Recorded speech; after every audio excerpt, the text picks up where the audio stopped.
같이 기도하시겠습니다.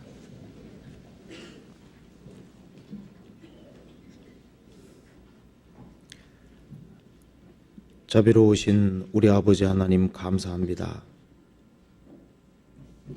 오늘도 저희들을 한자리에 불러 모아주시고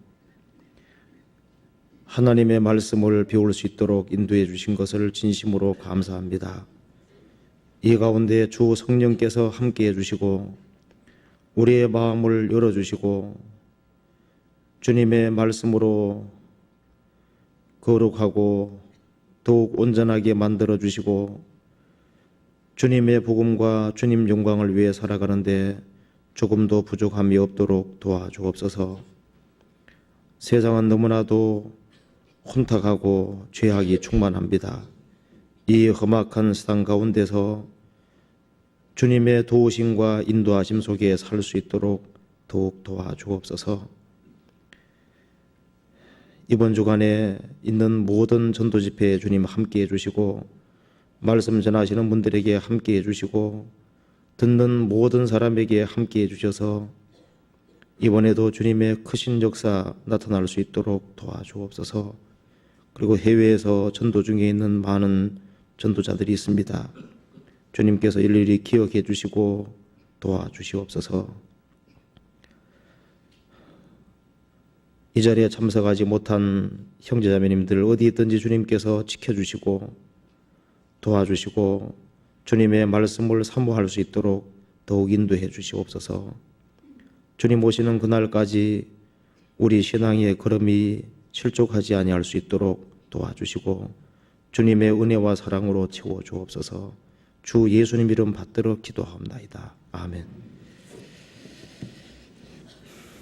시편 91편 찾으시겠습니다.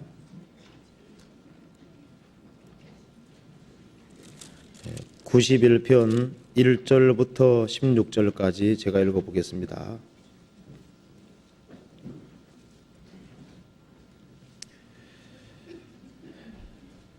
지존자의 은밀한 곳에 거하는 자는 전능하신 자의 그늘 아래 거하리로다. 내가 여호와를 가리켜 말하기를 저는 나의 피난처요 나의 요새요 나의 의뢰하는 하나님이라 하리니 이는 저가 너를 새 사냥꾼의 올무에서와 극한 연병에서 건지실 것이미로다. 저가 너를 그 깃으로 덮으시리니 내가 그 날개 아래 피하리로다. 그의 진실함은 방패와 손방패가 되나니 너는 밤에 놀램과 낮에 흐르는 살과 흑암 중에 행하는 연병과 백주에 황폐케 하는 파멸을 두려워 아니하리로다. 천인이 내 곁에서 만인이 내 우편에서 엎드러지나 이 재앙이 내게 가까이 못하리로다. 오직 너는 목도하리니 악인의 보응이 내게 보이리로다. 내가 말하기를 여호와는 나의 피난처시라 하고 지존자로 거처를 삼았으므로 화가 내게 미치지 못하며 재앙이 내 장막에 가까이 오지 못하리니 저가 너를 위하여 그 사자들을 명하사 내 모든 길에 너를 지키게 하심이라. 저가 그 손으로 너를 붙들어 발이 돌에 부딪히지 않게 하리로다. 내가 사자와 독사를 밟으며 젊은 사자와 뱀을 발로 누리리로다. 14절부터 16절까지는 같이 읽어보겠습니다. 하나님이 가라사대 저가 나를 사랑한즉 내가 저를 건지리라. 저가 내 이름을 안즉 내가 저를 높이리라. 저가 내게 간구하리니 내가 응답하리라. 저희 환난 때에 내가 저와 함께하여 저를 건지고 영화롭게 하리라. 내가 장수함으로 저를 만족케 하며 나의 구원으로 보이리라 하시도다. 거기까지입니다.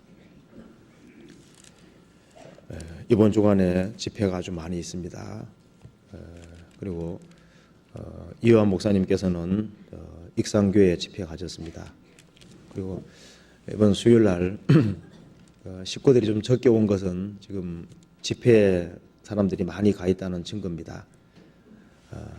서울교회 교구 집회들도 많이 있고 이번 주간에 집회가 아주 많이 있습니다. 그래서 요즘은 집회가 있는 곳마다 많은 사람들이 참석하고 또 많은 사람들이 구원을 받습니다. 그리고 전국적으로 어디든지 집회를 하면은 사람들이 많이 참석하고 또 많은 사람들이 또 확실하게 구원받는 역사들이 있습니다. 이번 주간에도 집회가 많이 있기 때문에 기억해 주시고 기도했으면 합니다. 제가 오늘 시간에는 시편 91편 말씀을 중심으로 해서 구원함을 얻은 사람에게 가장 근본적으로 필요한 것이 무엇인지를 이 말씀으로 한번 생각을 해보겠습니다. 먼저 시편 91편 개요를 말씀드리고 난 이후에 구체적으로 말씀을 드려보겠습니다. 이 시편 91편 말씀 속에는 하나님에 대한 명칭이 기본적으로 4가지가 나와 있습니다. 1절에 보면은 지존자의 은밀한 곳에 거하는 자는 전능하신 자의 그늘 아래에 거하리로다. 하나님을 지존자라고 말씀했고 그 다음에는 전능하신 자라고 말씀을 했습니다.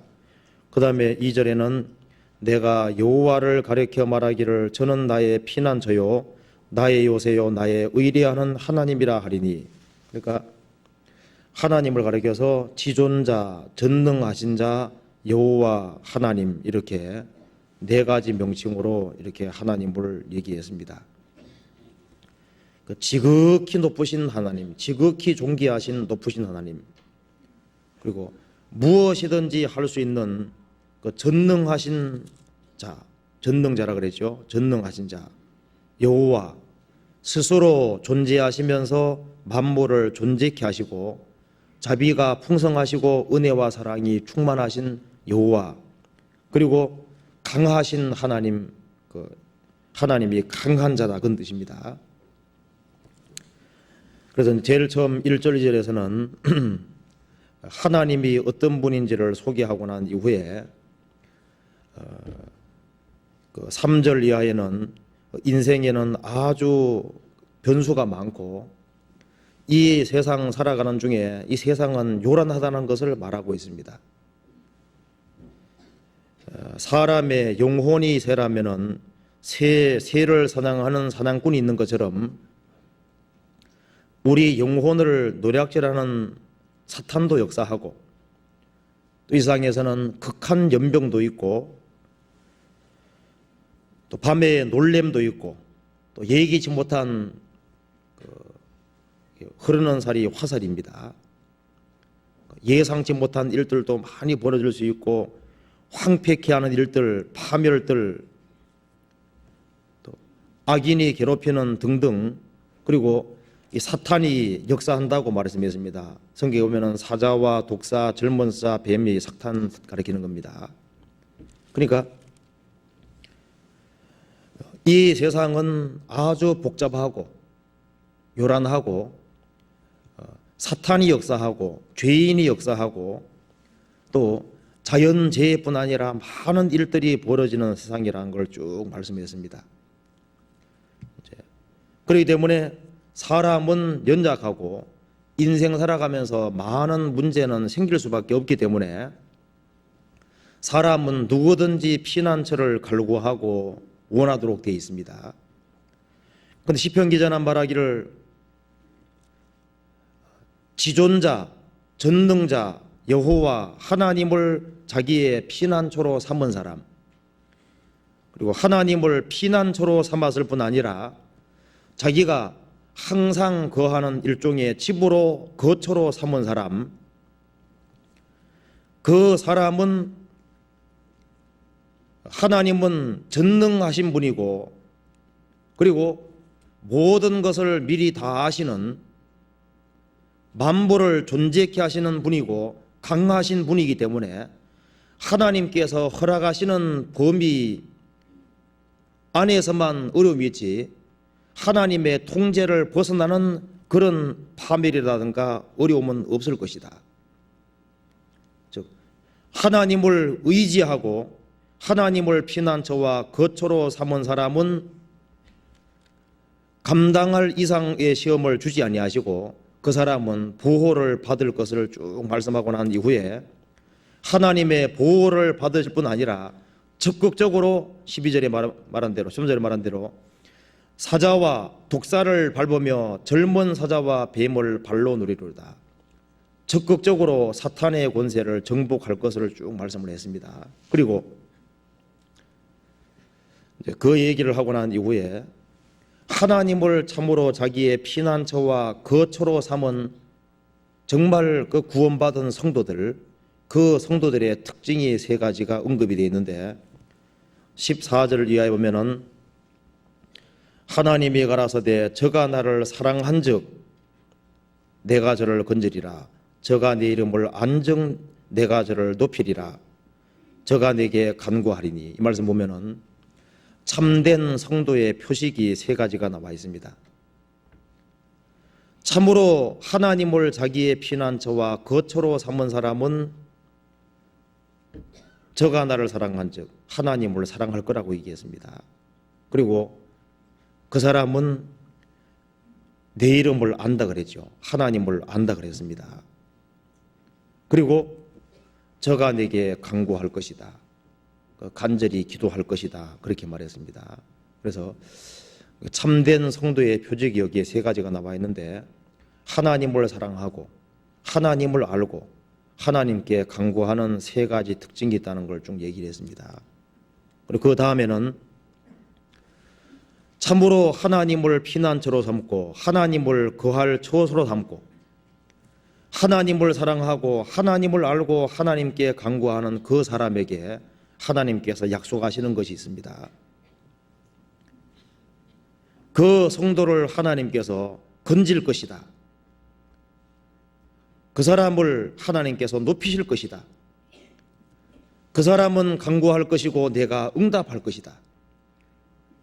그리고 하나님께서는 하나님을 사랑하고 하나님을 아는 그 사람, 하나님께 기도하는 그 사람에게 환난을 주시고 환난 때에 하나님이 함께 하신다는 것을 더욱 깨닫게 해주고 그 사람을 건지고 환난을 통해서 영화롭게 할 것이다. 그리고 구원받은 성도를 장수함으로 만족해 할 것이다. 장수함으로 만족해 한다는 건 성경에 기록되어 있기를 영영한 장수, 영생 가리키는 겁니다. 영원한 장소로 그 사람을 만족해 할 것이고 그리고 나의 구원으로 보이리라. 하나님께서 천국에 데려가셔서 하나님께서 그 구원받은 사람을 위해서 예비하신 모든 것을 보여주고 그리고 주님의 영광을 보여주고 나의 구원으로 보이리라. 이 금세에서뿐 아니라 내세에서도 보일 것이다. 그래서 이 시편 91편 말씀은 갓 구원받은 사람부터 시작해서 또 구원받은 지 오래된 사람 누구든지 꼭 필요한 본문이라고 생각을 합니다. 그래서 시편 91편 말씀을 한번 구체적으로 생각을 해봅시다. 먼저 시편 91편 1절부터 보시겠습니다. 지존자의 은밀한 곳에 거하는 자는 전능하신 자의 그늘 아래 거하리로다. 이 세상에는 항상 높은 자보다 더 높은 자가 있고 더 높은 자보다 더 높은 자가 있습니다. 이 우주에는 가장 높으신 분이 있는데 바로 천지를 창조하신 절대자 하나님입니다. 이게 하나님을 가리켜서 지존자라고 말씀하셨습니다. 이스라엘의 지존자는 거짓이나 변개함이 없으시니 그는 사람이 아니시므로 결코 변개치 않으심이니이다. 하나님은 지존자라고 말씀했습니다. 그 지존자의 은밀한 곳에 거하는 자, 지존자의 은밀한 곳이 있다 그러죠. 지존자의 은밀한 곳에 거하는 사람은 정말 축복받은 사람입니다. 전능하신 자의 그늘 아래 거하리로다. 성경의 하나님은 천지를 창조하신 하나님이시기 때문에 전능하신 자라고 말씀했습니다.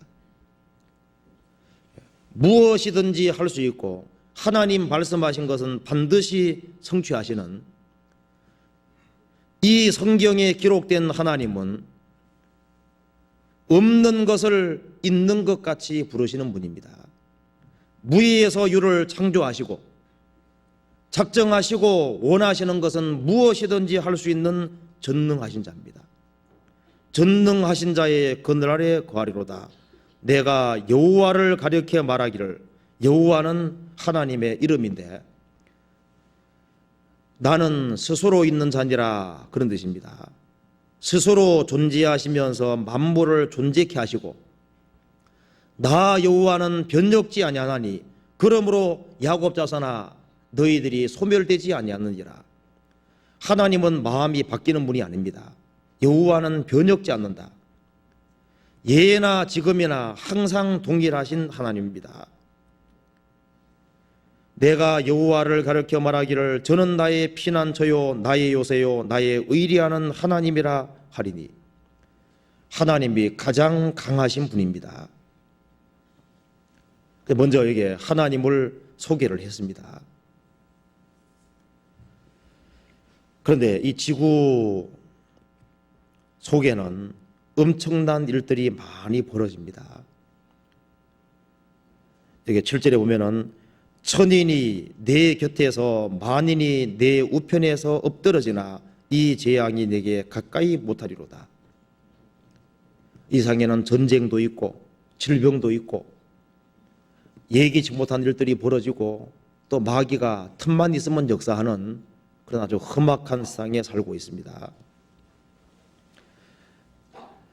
자신이 새라면은 새 사냥꾼이 있는 것처럼 그 사람을 사냥하려고 하는 많은 대적하는 세력이 있고 마귀가 있는 거예요. 밤에는 놀래미 있고 도둑도 있고 낮에는 예상치 못한 화살이 날아오기도 하고, 요즘 총알 같은 거 막 날아오기잖아요. 이제 이거 조금 더 시간 지나가면 아주 험악한 세상으로 바뀔 겁니다. 연병도 있고 별 위험한 상황이 다 벌어지는, 그래서 살아있는 사람이 있는 땅은 부모도 자식을 버릴 수 있는 세상이고 원수가 있고 그리고 많은 문제들이 발생하는 세상입니다. 그렇기 때문에 사람은 누구든지 안전한 곳을 찾기를 원하도록 되어 있는 거예요. 이 세상에 조금만 살다 보면은 안전한 곳이 아니라는 걸 아는 거예요. 그렇기 때문에 사람들은 누구든지 피난처를 찾는데 많은 사람들이 거짓된 피난처를 찾는 겁니다. 너구리와 사반의 피난처는 바위라고 성경에 되어 있습니다. 산양은 높은 산으로 올라가는데 거기가 피난처입니다. 바위를 잘 올라가잖아요. 여우는 굴로 피합니다. 그런데 사람들은 진정한 피난처가 뭔지를 모르는 거예요. 노아 홍수 시대에 유일한 피난처는 방주였습니다. 사람을 오살한 사람은 도피성만 유일하게 피난처입니다. 이 험악한 세상에서 가장 확실하고 가장 안전한 피난처가 어디냐? 시편 기자는 말했습니다. 하나님이라고 얘기를 하고 있는 겁니다. 시편 48편 찾아봅시다. 잠깐 접어두시고요. 시편 48편 3절 같이 읽어봅시다. 하나님이 그 여러 궁중에서 자기를 피난처로 알리셨도다. 하나님이 그 여러 궁중에서 자기를 피난처로 알리셨도다. 하나님께서 말씀하시기를 너희 인생들아, 너희는 지존자, 전능자, 여호와 하나님, 바로 나에게 피하라고 자신을 피난처로 알리셨도다. 하나님을 피난처로 삼은 그 사람은 하나님께서 죽을 때까지 인도해 가실 거예요.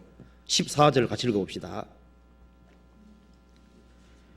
이 하나님은 영영이 우리 하나님이시니 우리를 죽을 때까지 인도하시리로다. 재산을 많이 모아두면 안전한 줄 아는데 그렇지 않습니다. 이 세상에서 제일 안전한 곳이 바로 하나님이 제일 안전한 곳입니다. 예수님 말씀하시기를 수고하고 무거운 짐진 자들아 다 내게로 오라 내가 너희를 쉬게 하리라. 주님께 나오는 자를 주님이 아무도 내어주지 않는다고 말씀하셨습니다. 사람은 안전지대를 요구하는데 가장 안전한 안전지대가 어디겠습니까? 바로 예수 그리스도 안이 가장 안전한 겁니다. 시편 12편 보시겠습니다. 12편 5절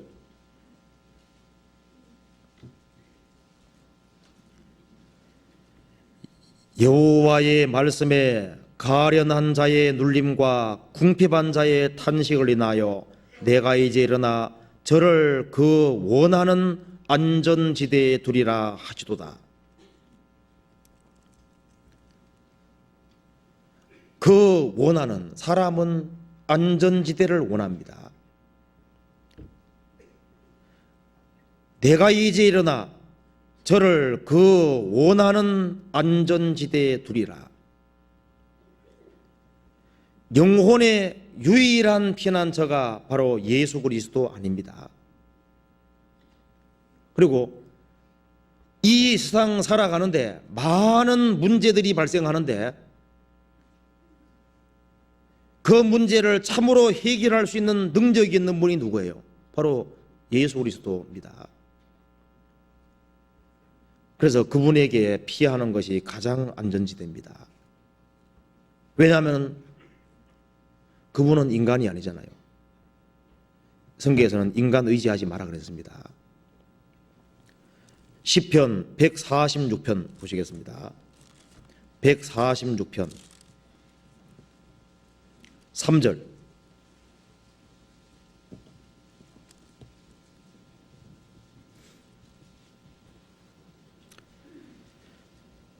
방백들을 의지하지 말며 도울 힘이 없는 인생도 의지하지 말지니 그 호흡이 끊어지면 흙으로 돌아가서 당일에 그 도모가 소멸하리로다. 야곱의 하나님으로 자기 도움을 삼으며 여호와 자기 하나님에게 그 소망을 두는 자는 복이도다. 여호와는 천지와 바다와 그 중에 만물을 지으시며 영원히 진실함을 지키시며 이 세상에 정권 잡은 자들을 의지하지 말고 도울 힘이 없는 인생이라 그랬습니다. 인생도 의지하지 마라. 그 사람이 죽으면은 그 사람의 별별 계획이 다 없어진다는 거예요. 왜 하나님이 살아계신데 하나님을 의지하지 아니하고 왜 썩어지고 없어질 인생을 의지하는지를 성경이 책망하고 있는 겁니다. 야곱의 하나님으로 자기 도움을 삼으며 하나님으로 자기 도움을 삼고 여호와 자기 하나님에게 그 소망을 두는 자는 복이도다. 여호와는 천지와 바다와 그 중에 만물을 지으시며 영원히 진실함을 지키는 분입니다.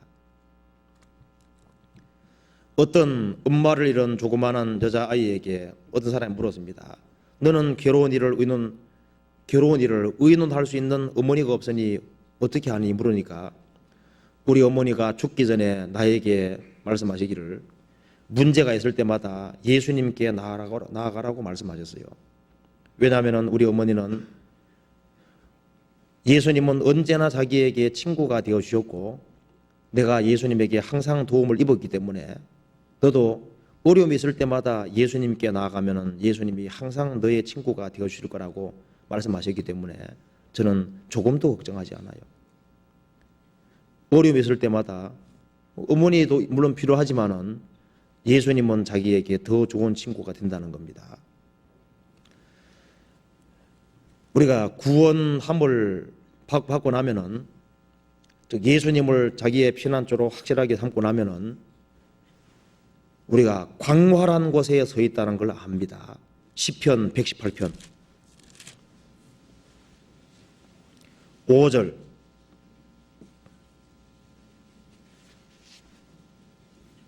같이 읽어봅시다.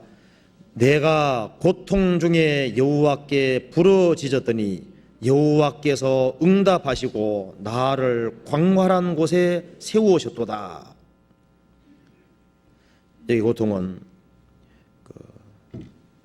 심판받는 것 때문에 고통받는 거예요. 지옥 때문에 고통받는 겁니다. 영혼의 고통입니다. 물론 생활의 고통도 얘기할 수 있습니다. 내가 고통 중에 여호와께 부르짖었더니 여호와께서 응답하시고 나를 광활한 곳에 세우셨도다. 광활한 곳은 뭐예요? 위태위태한 곳에 살고 있던 다윗을 광활한 곳에, 넓은 곳에 세우셨도다. 안전지대에 세우셨다 그 말입니다. 우리가 구원을 받고 나면은 내가 얼마나 아슬아슬한 골짜기를 지나왔는지 압니다. 벼랑을 지나왔는지 아는 거예요. 발만 헛디디면은 언제든지 지옥으로 떨어지는 아슬아슬한 벼랑을 지내왔던 거예요.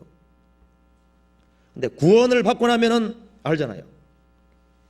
하나님께서 나를 광활한 곳에, 넓은 곳에 세우셨도다.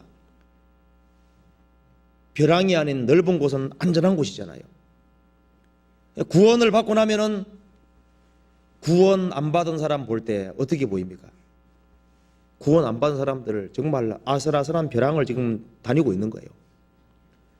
발만 헛디디면 떨어지는 것처럼요. 여차하면 그냥 지옥에 떨어질 인생들입니다. 구원 받을 때 그리스도 예수 안에 들어오는데 주님 안에 들어와 보면은 거기가 얼마나 안전한 곳이고 얼마나 넓은 곳인 줄 압니다.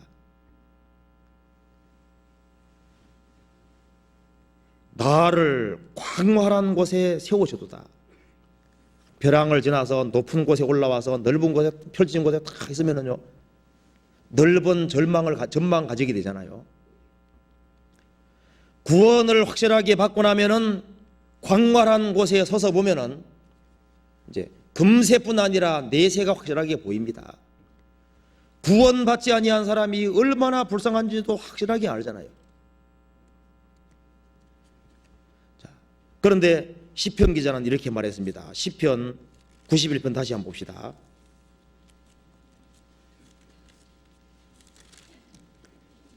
9절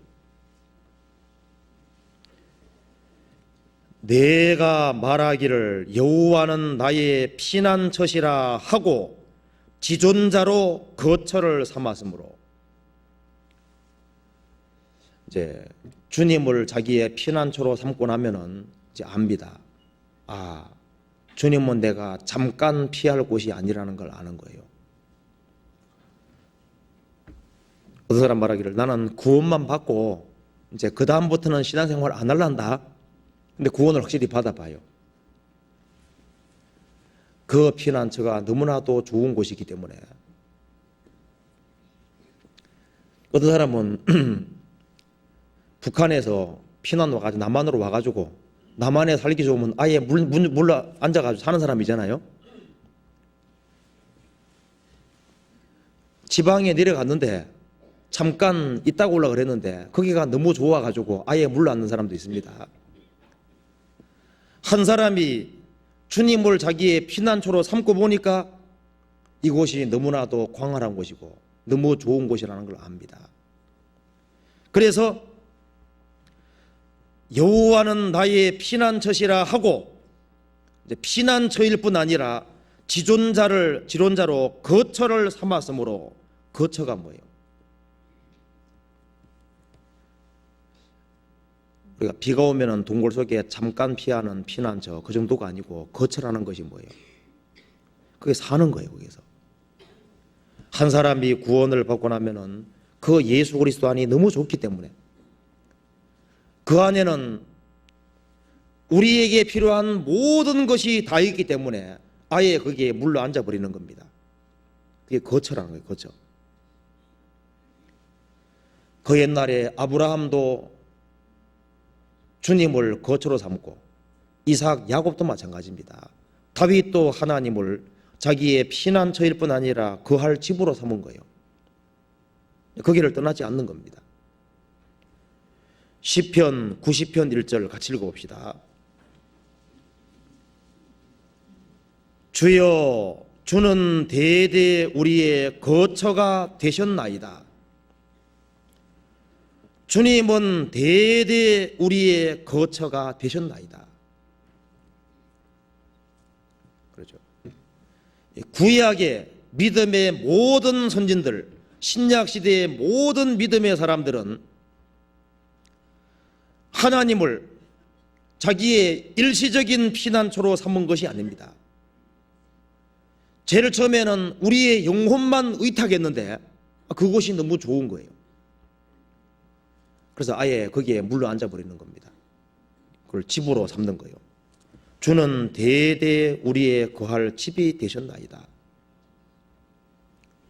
그래서 주님을 피난처로 삼은 사람도 복이 있지만은 아예 주님을 자기의 집처럼 생각하고 거기에 안주하는 사람은 훨씬 더 큰 복이 있습니다. 이 마가복음 5장 보면은 군대에 귀신 들린 사람이 나옵니다. 이 사람은 군대 귀신 들려서 쇠고랑을 채워놓으면 그냥 끊어버려요. 그리고 집에 거하지도 않고 무덤 사이에 거하고 옷을 전혀 입지 않았다 그랬습니다. 이 사람은 말하는 것이 아니라 괴성을 질렀다고 되어 있잖아요. 그리고 얼마나 사나운지 모릅니다. 그리고 돌로 자기 몸을 스스로 상하게 하는 그런 사람이었습니다. 이것이 구원받기 전에 우리 모습하고 똑같은 거예요. 근데 예수님께서 그 군대 귀신을 쫓아낼 때 이 사람은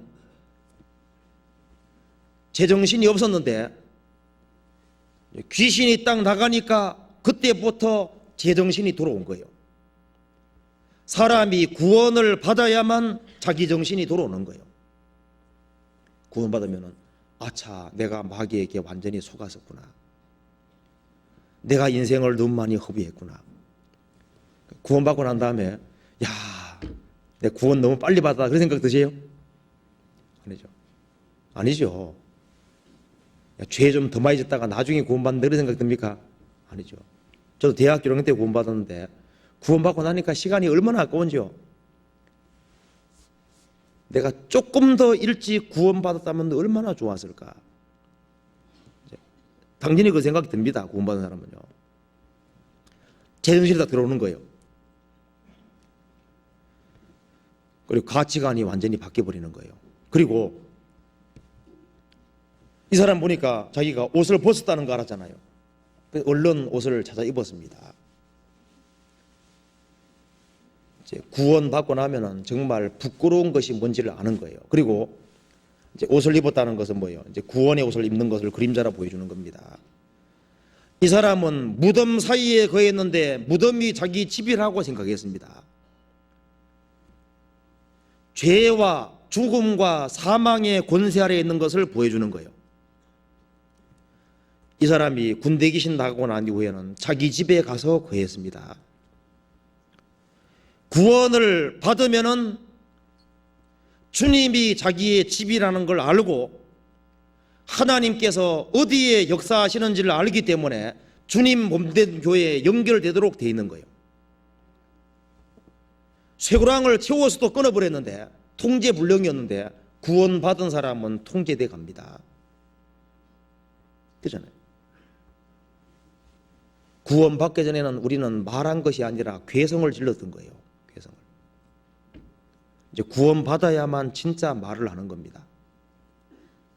이제 구원받지 아니한 사람들 얘기하는 건 괴성에 불과한 거예요. 다 쓰레기통에 들어갈 일입니다. 구원받으면 주님이 입술의 열매를 창조한다 그러잖아요. 그리고 이 사람은 스스로 자기 몸을 상하게 하고 있었습니다. 구원받기 전에는 우리는 우리 몸 가지고 어떻게 하는 줄 아시죠? 우리 몸 가지고 다 죄 짓는 데 사용했던 거예요. 이제 구원받고 나면은 우리 몸으로 하나님께 영광 돌리는 사람으로 바뀌어지는 겁니다. 근데 그건 누가복음 5장에서, 마가복음 5장에서요. 마가복음 5장과 누가복음 8장 보면은 이 군대에 귀신 들린 사람이 무덤 사이에 거하다가 귀신이 나가니까 아차, 내가 집에 있지 않구나, 그걸 깨달은 거예요. 그리고 집에 가서 거했습니다. 그것처럼 구원을 받은 사람은 주님을 자기의 집으로 삼도록 되어 있는 거예요. 예수님 말씀하시기를 여우도 굴이 있고 공중의 새도 거처가 있으되 인자는 머리 둘 곳이 없다.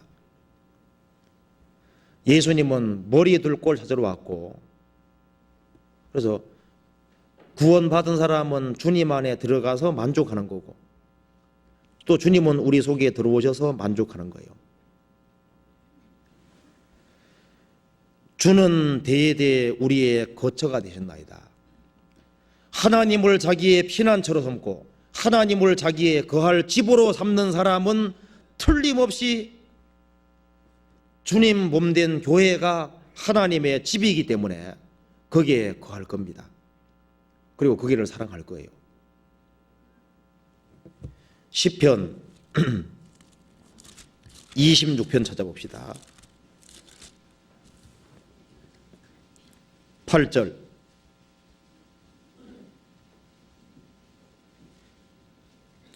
다시 읽겠습니다. 여호와여, 내가 주에 계신 집과 주의 영광이 거하는 곳을 사랑하오니. 여호와여, 내가 주에 계신 집과 주의 영광이 거하는 곳을 사랑한다. 구원받은 무리가 바로 하나님의 집이라는 겁니다. 거기에 거하면은 거기에는 양식이 있고 물이 있고 그 성령의 역사가 있고 성령의 공급이 있습니다. 그래서 우리가 주님을 피난처로 삼을 때 복을 받았으면은 아예 거기를 자기의 거할 집으로 생각하고 주님과 동거하고 주님과 같이 살아가면은 그 사람은 이 세상에서 힘있게 사는 사람으로 분명히 바뀝니다.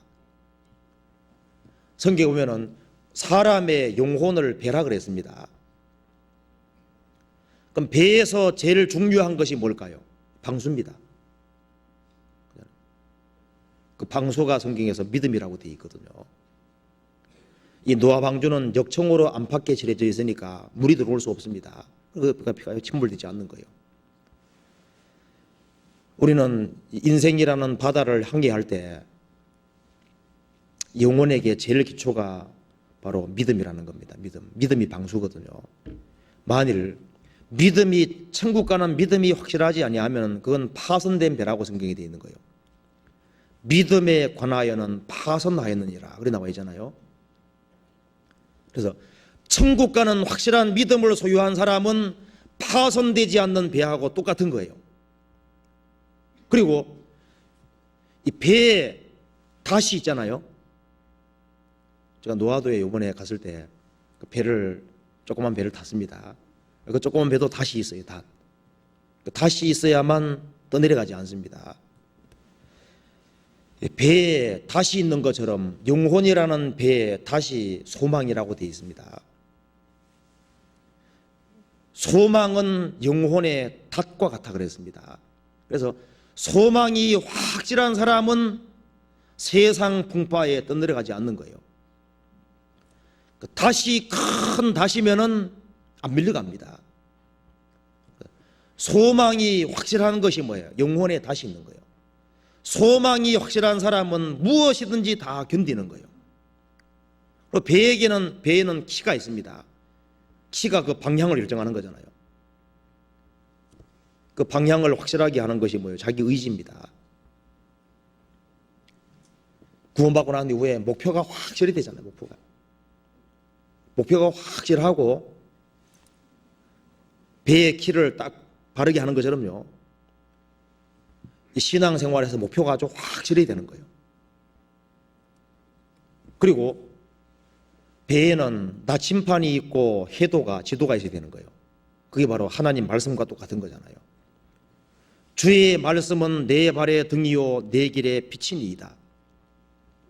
그리고 신앙생활을 하는 데 있어서 이 험악한 바다를 항해하는데 자기 힘으로 어떻게 이 바다를 항해할 수 있겠습니까? 자기 혼자 힘으로 바다를 항해하려는 사람은 노를 저어서 항해하는 사람하고 똑같은 거예요. 근데 길게 못 갑니다. 신앙생활은 반드시 주님의 도우심을 받아야 됩니다. 그럼 어떻게 되냐면은 이사야 한번 찾아봅시다. 이사야 33장 23절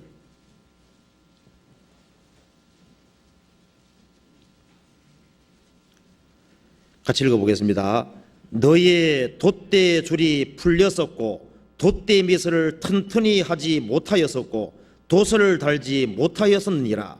때가 되면 많은 재물을 탈취하여 나누리니 저는 자도 그 재물을 취할 것이며.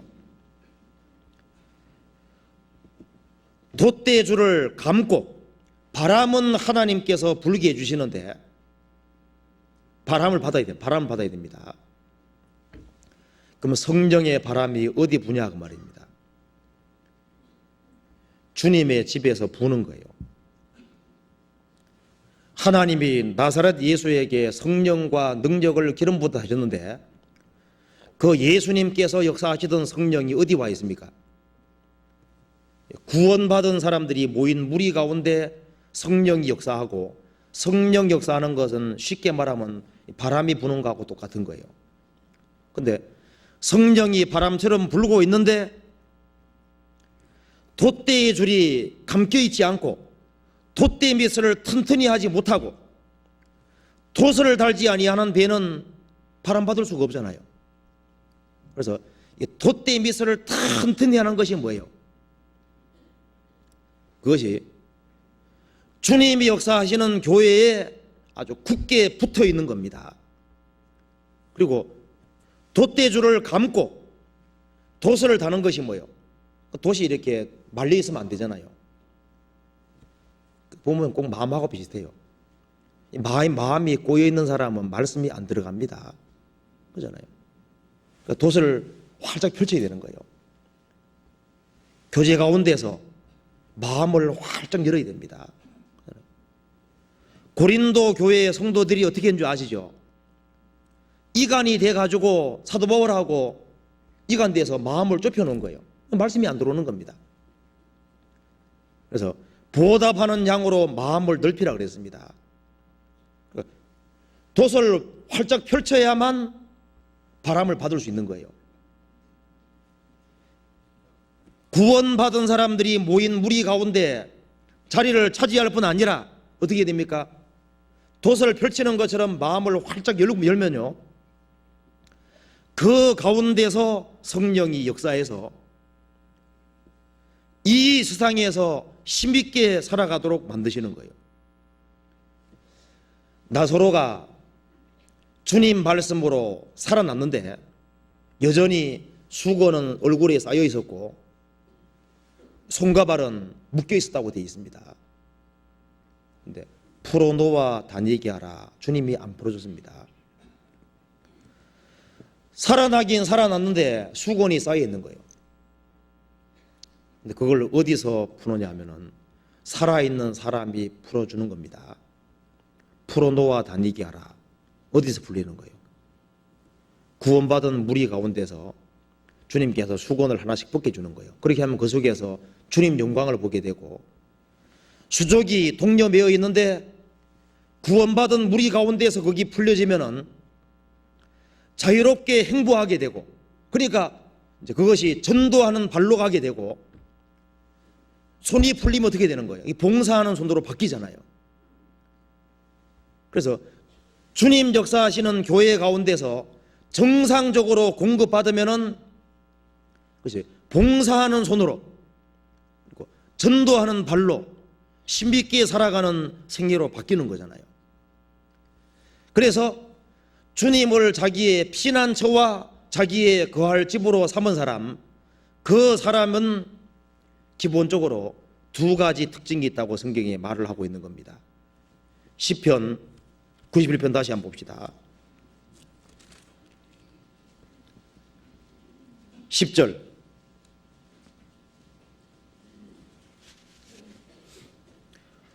화가 내게 미치지 못하며 재앙이 내 장막에 가까이 오지 못하리니 저가 너를 위하여 그 사자들을 명하사 내 모든 길에 너를 지키게 하심이라.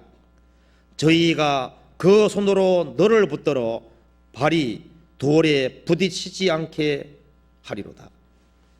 자, 주님을 자기의 피난처와 거처로 삼은 사람은 성경 말씀하기를 그 사람에게는 주님이 역사하시고 주의 전사가 그 사람을 둘러 진치고 건지시기 때문에 그 사람이 절대 실족하지 않을 것이다. 실족하지 않는다는 하나님의 약속입니다. 주님을 자기의 피난처와 거할 집으로 삼은 사람, 그 사람에게는 발이 돌에 부딪히지 아니할 것이다. 실족하지 않을 거다 그 말입니다. 그 말은 뭐냐면은 감당할 이상의 시험이 주어지지 않을 것을 말씀하고 있는 겁니다. 그 사람에게는 하나님의 허락이 없이는 어떠한 것도 주어지지 않는다는 걸 얘기했습니다. 천인이 만인이 엎드러진다 할지라도 그 사람은 안전할 것이다. 그래서 주님을 자기의 거처와 피난처와 거처로 삼은 사람, 그 사람에게는 감당할 이상의 시험이 틀림없이 없습니다. 하나님께서 감당할 이상의 시험을 안 준다 그랬습니다. 그리고 시련이 있다면은 반드시 허락하심 속에서만 시련이 있는 거예요. 주님께서 구원받은 사람을 안전하게 보호하시되 실족하지 않는 범위 내에서만 단련을 시키는 겁니다. 시편 66편 봅시다. 66편. 보호하심 속에서 목적을 가진 시련이 있다는 걸 말하고 있는 겁니다. 시편 66편 9절.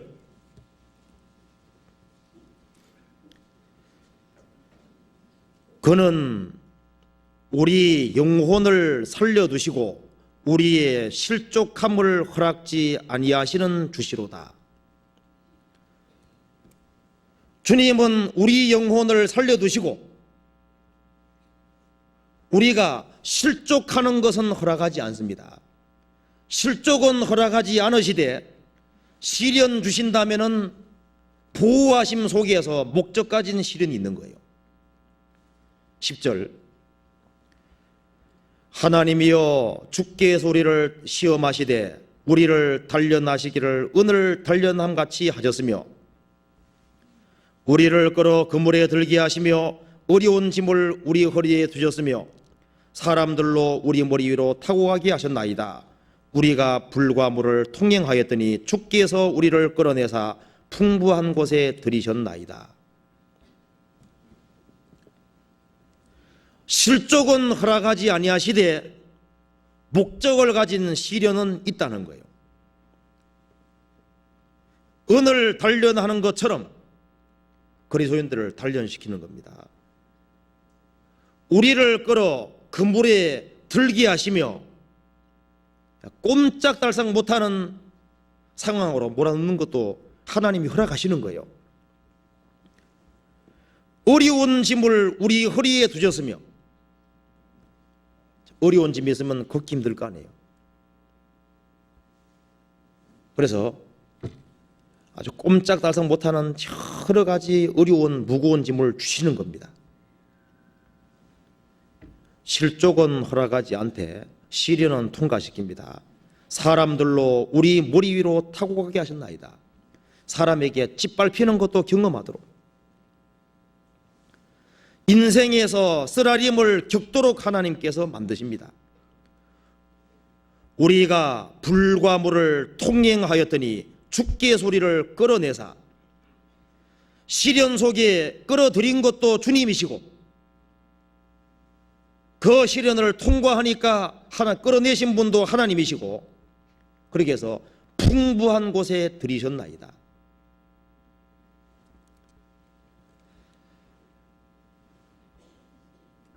성경이 그렇게 말씀하고 있습니다. 베드로전서 1장 보시겠습니다.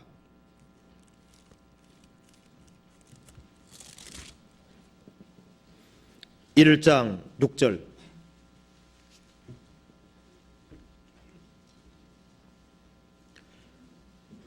자, 1장 5절부터 보면요. 너희가 말세에 나타내기로 예비하신 구원을 얻기 위하여 믿음으로 말미암아 하나님의 능력으로 보호하심을 입었나니 그러므로 너희가 이제 여러 가지 시험을 인하여 잠깐 근심하게 되지 않을 수 없으나 오히려 크게 기뻐하도다. 너희 믿음의 시련이 불로 연단하여도 없어질 금보다 더 귀하여 예수 그리스도 나타나실 때 칭찬과 영광과 존귀를 얻게 하려 하심이니라. 너희가 말세에 나타내고 예비하신 구원은 재림할 때 없는 구원이죠. 주님이 재림하실 때 우리 몸의 구원을 얻는데 그 구원을 얻기 위해서 믿음으로 말미암아 하나님의 능력으로 보호하심을 입었다. 하나님께서 구원받은 사람을 하나님의 능력으로 보호는 해주시는데 보호는 해주시되 여러 가지 시험은 통과케 하는 겁니다. 그렇죠? 실족지 않게 보호는 해주시되 여러 가지 시험은 통과시키기 때문에 여러 가지 시험을 인하여 물질적인 시험일 수도 있고 시험이 있습니다. 근심하게 되지 않을 수 없으나 오히려 크게 기뻐하도다. 믿음의 시련이 있다는 거예요. 불로 금을 연단하는 것처럼 믿음의 시련을 통과하기 위해서 예수님 재림하실 때 칭찬과 영광과 존귀를 얻게 하려 하심이니라. 그래서 주님께서는 지켜는 주시되 시련은 허락하신다는 것은 틀림없는 사실입니다. 그래서 아가서 3장에도 보면요, 솔로몬은 왕궁에 있고 이제 술람비 여인은 저 시골에 있는데 솔로몬이 가마를 보내가지고 술람비 여인을 태워가지고 가마에 태워가지고 쭉 오는데 그게는 거친 들을 지나고 밤의 두려움을 통과해서 궁전까지 와야 되기 때문에 60명의 병사들이 싸움에 역성한 병사들이 딱 지켜주는 것이 나와 있습니다. 지켜줘서 왕궁까지 데려오는 것이 나와 있는데요, 그거하고 똑같습니다. 저 시골 총구석에 있는 것이 누굽니까? 우리입니다. 주님께서 우리를 구원해서 딱 보호해 주시고 보호는 해 주시지만은 보호받는 그리스도인들이지만은 거친 들은 통과하도록 되어 있습니다. 그리고 밤의 두려움도 통과하도록 그렇게 되어 있는 거예요. 그래서 하나님께서 실족치 않게 하시되 시련은 통과케 할 수 있습니다. 그래서 욥도 시련을 받았는데 한계가 있었다는 거 아시죠? 어디까지라고 딱 한계가 있습니다. 그래서 하나님께서 은혜로 구하시기 때문에 그 사람이 견딜 수 있는 범위 내에서만 허락하시는 거예요. 그래서 사탄이 시험할 때 하나님 말씀하시죠. 재산만 쳐라. 재산하고 자녀만 쳐라. 욥의 몸까지만 치고 생명은 건드리지 말아라. 내 교만한 물결이 여기까지 오고 그칠지니라. 여기까지 한계라는 게 주어이기 때문에요. 하나님의 허락하심이 없이는 절대 하나님을 피난처와 거처로 삼은 사람에게는 그 사람이 감당할 수 없는, 그 사람이 실족할 만한 것은 주어지지 않습니다. 그래서 당장 이해가 안 돼도 세월이 흘러가면 그 말이 맞았다는 걸 압니다. 이해가 안 돼도요, 조금만 기다리면요, 기다리면은 왜 내게 이런 시련이 있었다. 그것이 이해가 됩니다. 자, 그리고 하나님을 피난처로 삼은 사람은 소극적으로 하나님의 보호하심 받고 견디는 것만이 아닙니다. 적극적으로 시편 91편 봅시다. 13절.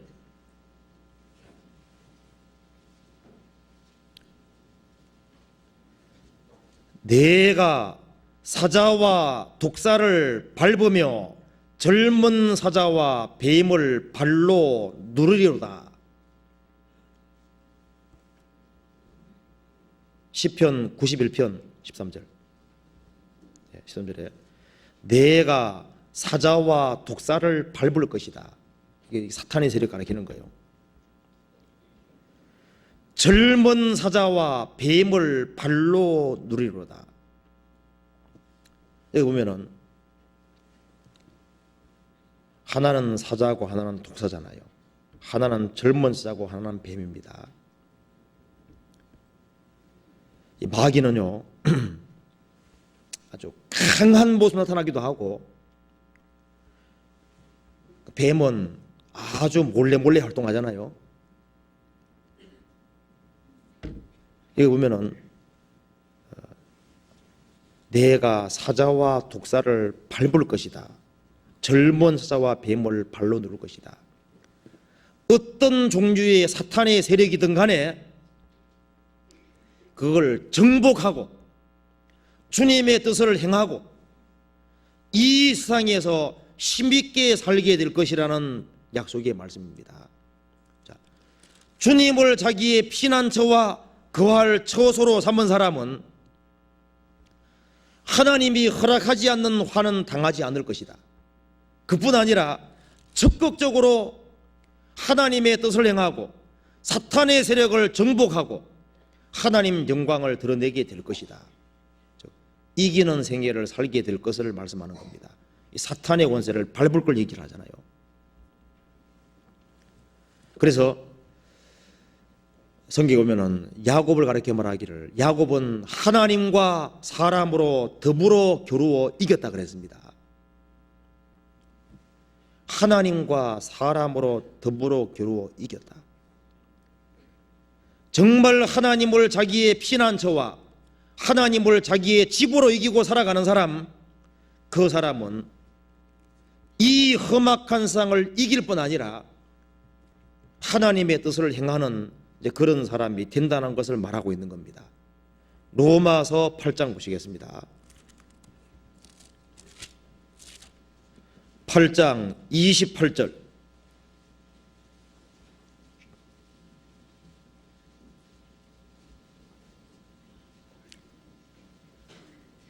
우리가 알거니와 하나님을 사랑하는 자 곧 그 뜻대로 부르심을 입은 자들에게는 모든 것이 합력하여 선을 이루느니라. 35절부터 37절까지는 같이 읽겠습니다. 누가 우리를 그리스도의 사랑에서 끊으리요? 환난이나 곤고나 핍박이나 기근이나 적신이나 위험이나 칼이랴. 기록된 바 우리가 종일 주를 위하여 죽임을 당게 되며 도살할 양같이 여김을 받았나이다 함과 같으니라. 그러나 이 모든 일에 우리를 사랑하시는 이로 말미암아 우리가 넉넉히 이기느니라. 우리가 알거니와 하나님을 사랑하는 자 곧 하나님의 뜻대로 부르심을 입은 자들, 하나님을 사랑하는 사람들, 이 사람들은 모든 것이 합력해서 선을 이루게 될 것이다. 그 모든 것이라는 것은 35절을 다 포함하는 겁니다.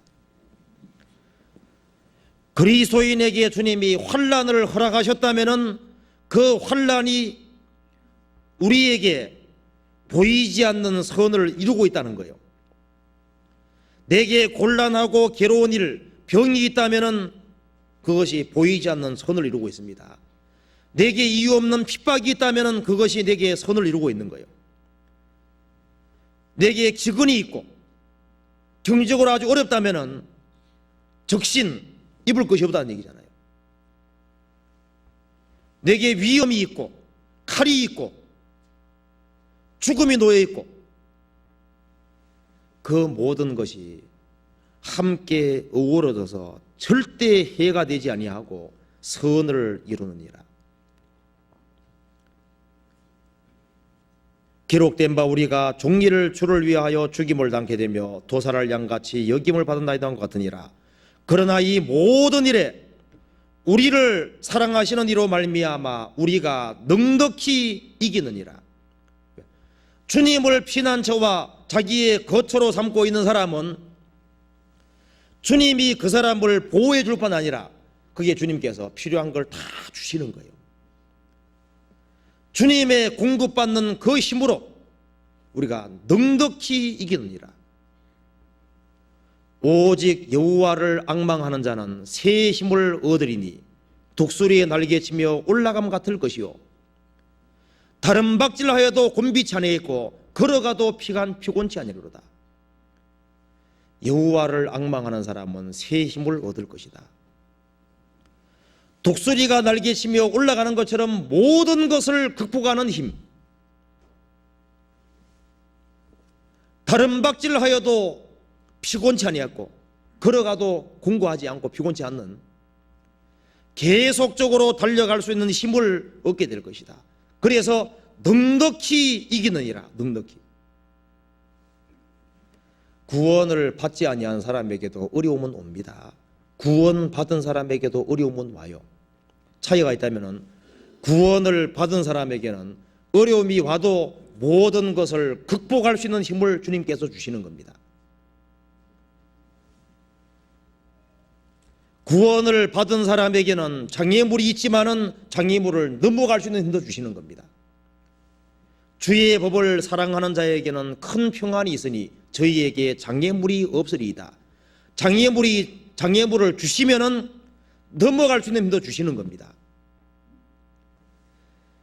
그래서 사탄의 권세를 이기고 이 세상에서 힘있게 살 수 있는 존재는 그리스도인들밖에 없는 겁니다. 요한일서 2장 보시겠습니다.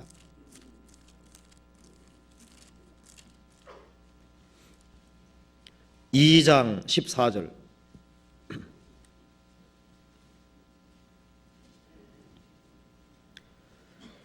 아이들아 내가 너희에게 쓴 것은 너희가 아버지를 알았으며 아비들아 내가 너희에게 쓴 것은 너희가 태초부터 계신 이를 알았으며 청년들아 내가 너희에게 쓴 것은 너희가 강하고 하나님의 말씀이 너희 속에 거하시고 너희가 흉악한 자를 이기었음이니라.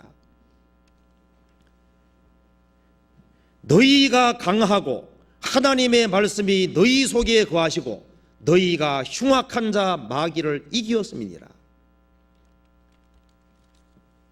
주님을 피난처와 거처로 삼는 사람은 점점 강해져서 이기게 만들어 가시는 겁니다. 요한일서 4장 4절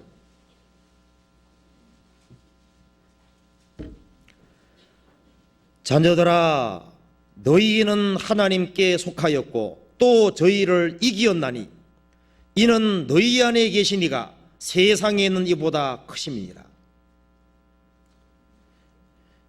요한일서를 받는 사람 중에 거짓된 일꾼들이 들어와서 한바탕 무리를 지어서 나갔습니다. 너희들은 거기에 딸려가지 아니하고 이겼다. 너희는 하나님께 속하였고 또 저희를 이기었나니 왜? 너희 안에 계신 이가 세상에 있는 이보다 크심이니라. 요한일서 5장 4절 5절 같이 읽어봅시다. 대저 하나님께로서 난 자마다 세상을 이기느니라. 세상을 이김은 이것이니 우리의 믿음이니라. 예수께서 하나님의 아들이심을 믿는 자가 아니면 세상을 이기는 자가 누구뇨? 그래서 예수님은 이사야 49장 보면 마광환 화살이라 그랬습니다. 마광이라는 얘기는 불 속에 여러 번 들어갔다 나오고 단련되고 날카롭게 갈려진 화살이라고 그랬습니다. 그래서 하나님께서 전통에 감추시고 이 지구상에 3년 반 동안 화살을 날려보낸 거예요. 예수님이 3년 반 동안 이 상에서 능력 있는 삶을 사시고 마귀의 머리를 깨버리시고 죽으시고 부활하셨잖아요.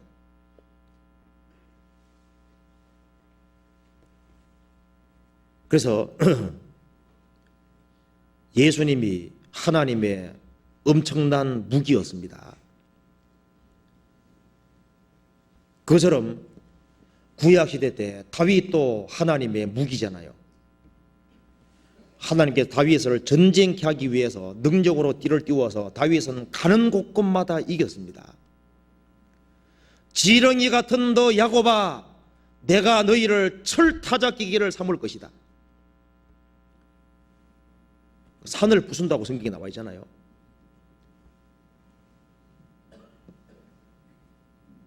하나님께서 구원받은 사람을 통해서 하나님께서 역사를 나타내시는 겁니다. 그래서 이 성경에 보면은 이 루벤하고 그 요셉이 나와 있는데요. 축복하면서 루벤에 대해서는 이렇게 얘기했습니다. 루벤은 장자고 지력이 시작이고 위강이 초등하고 능력이 탁월하다마는 너는 물의 끓음 같았으므로 탁월하지 못할 것이다. 물의 끓음 같았다. 그게 무슨 말이에요? 루벤은 그 육신적인 사람입니다. 아주 충동적이고 마음에 안정이 없고 물이 끓음 같다는 것이 뭐예요? 안정되지 못하다는 거예요. 항상 마음이 왔다 갔다 하고 안정이 안 돼 있는 거예요. 나중에는 급기야 야곱의 첩하고 같이 잠까지 왔습니다. 아비의 침상에까지 올라간 거예요. 그래서 장자의 명분이 요셉에게 넘어간 겁니다. 그런데 요셉은, 루벤은 안정이라는 것이 없는 거예요. 항상 요동하는 바닷물길 같았습니다. 그런 사람은 하나님의 축복을 받을 수가 없는 거예요. 그런데 요셉은 하나님을 자기의 피난처와 하나님을 자기의 거처로 삼았기 때문에 그 사람은 샘 곁에 있는 무성한 가지라 그랬습니다. 요셉은 고난을 많이 받았지만은 능력 있는 삶을 살았습니다. 창세기 49장 한번 찾아봅시다.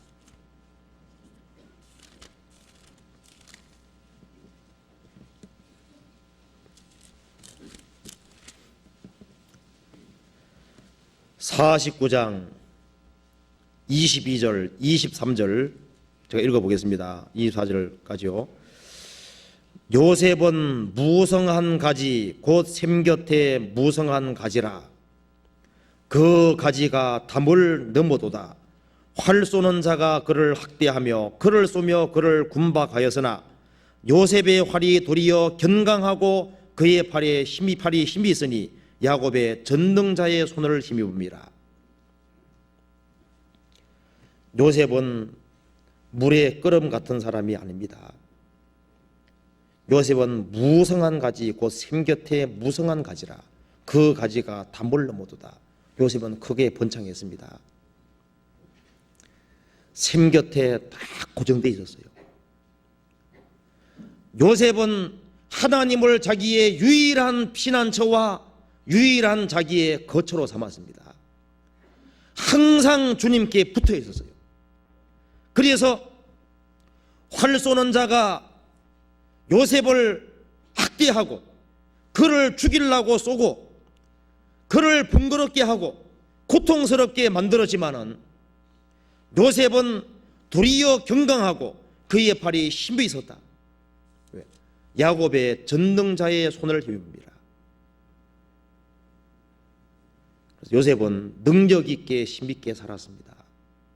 성경이 말씀하기를 하나님을 자기의 피난처와 거처로 삼는 그 사람은 소극적으로 하나님의 보호하심 받을 뿐 아니라 이 세상에서도 적극적으로 힘있게 능력있게 살 것이라고 약속하신 겁니다.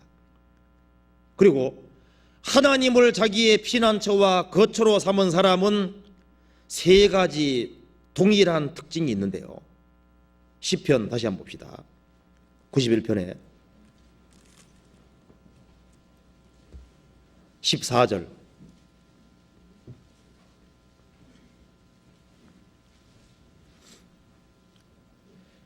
하나님이 가라사대 저가 나를 사랑한즉 내가 저를 건지리라. 하나님을 피난처와 거처로 삼은 사람, 왜 하나님을 자기의 피난처로 삼고 피난처로 삼고 하나님을 자기의 항상 있을 곳으로 왜 생각했을까요? 그게 하나님의 사랑이 있기 때문입니다. 하나님의 사랑을 깨닫고 그 속에 하나님의 사랑이 있기 때문에 그 사랑을 묻고 사는 거예요. 그래서 저가 나를 사랑한즉, 구원받았다는 증거가 뭡니까? 하나님 사랑하는 거잖아요. 예수를 너희가 보지 못하였으나 사랑하노도다. 나의 힘이 되신 여호와여 내가 주를 사랑하나이다. 누구든지 주를 사랑하지 아니하거든 저주를 받을지어다. 주께서 임하시느니라. 사랑이 주님을 사랑하는 이것이 성도의 표시입니다. 예수님께서 베드로에게 물으셨잖아요. 내가 나를 사랑하느냐? 주여 그러하이다. 내가 주를 사랑하는 줄을 주께서 아시나이다. 예수님 말씀하시기를 내 어린 양을 먹이라. 내 양을 치라. 내 양을 먹이라. 여기 말하기를 저가 나를 사랑한즉, 구원받을 때 하나님의 사랑이 마음에 부어졌기 때문에 구원함을 얻은 사람은 틀림없이 하나님을 사랑하는 마음이 있습니다. 하나님을 사랑하기 때문에 하나님 말씀을 동일하게 사랑하는 거예요. 구원을 받은 사람은 하나님 말씀을 사랑합니다. 이것이 연애 편지이기 때문에 사랑하도록 되어 있습니다. 연애 편지가 날아왔는데 대충 읽고 버리면요, 그 사람은 그 상대편을 사랑한다는 말이 거짓말입니다. 그렇게 생각했어요? 이 성경책 속에 나를 사랑하시는 사랑이 기록되어 있는데 어떻게 이 사랑의 편지를 안 읽을 수가 있겠습니까? 내가 주를 사랑하는 것을 보옵소서, 그런 말도 있는데요. 성도의 표시는 저가 나를 사랑한즉, 사랑하는 것이 성도의 표시입니다. 그리고 저가 내 이름을 안정 내가 저를 높이리라. 구원을 받은 사람은 하나님을 직접 압니다. 영생은 유일하신 참 하나님과 그의 보내신 자 예수 그리스도에 대해서가 아니라 예수 그리스도를 아는 것입니다. 하나님을 알고 예수님을 실제로 아는 거예요. 실제로 교리적으로 아는 것이 아니라 피관계로 실제로 아는 겁니다. 주님에 대해서는 아는 것이 아니라 주님이 나를 아시고 내가 주님을 실제로 아는 거예요. 요한복음 10장 찾아봅시다.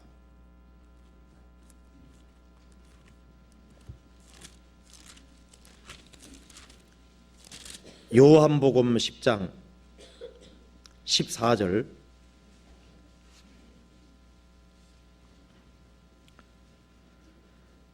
나는 선한 목자라. 내가 내 양을 알고 양도 나를 아는 것이 아버지께서 나를 아시고 내가 아버지를 아는 것 같으니 나는 양을 위하여 목숨을 버리노라.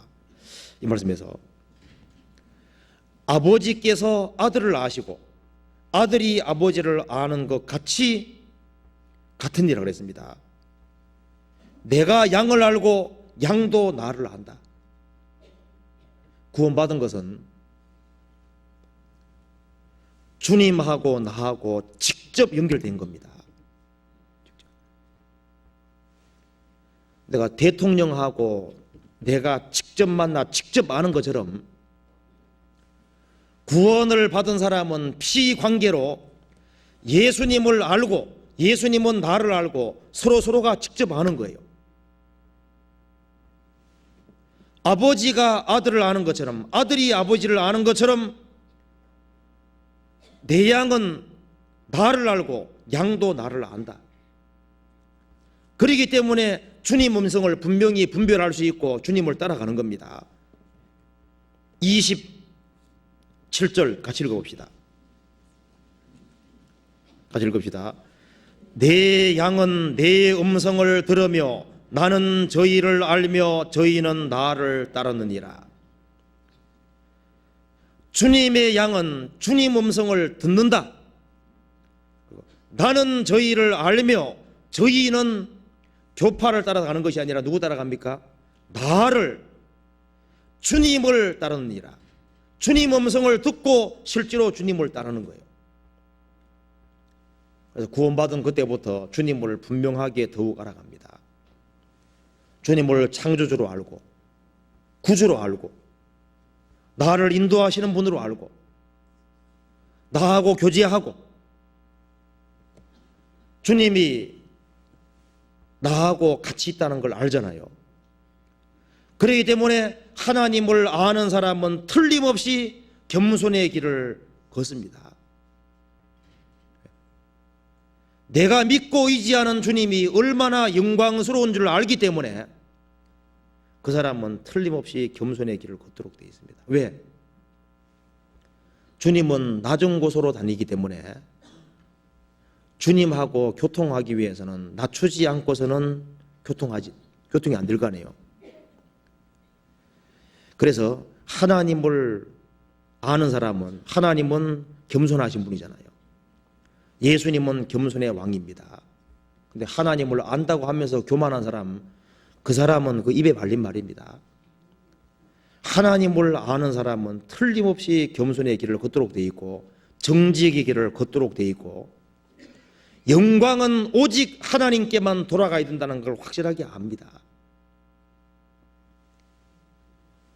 우리가 하나님을 알면 알수록 우리가 얼마나 부족한 사람이에요. 얼마나 연약한 사람입니까? 얼마나 미련한 사람입니까? 우리가 살아계신 하나님 앞에서 아는 것이 뭐가 있겠습니까?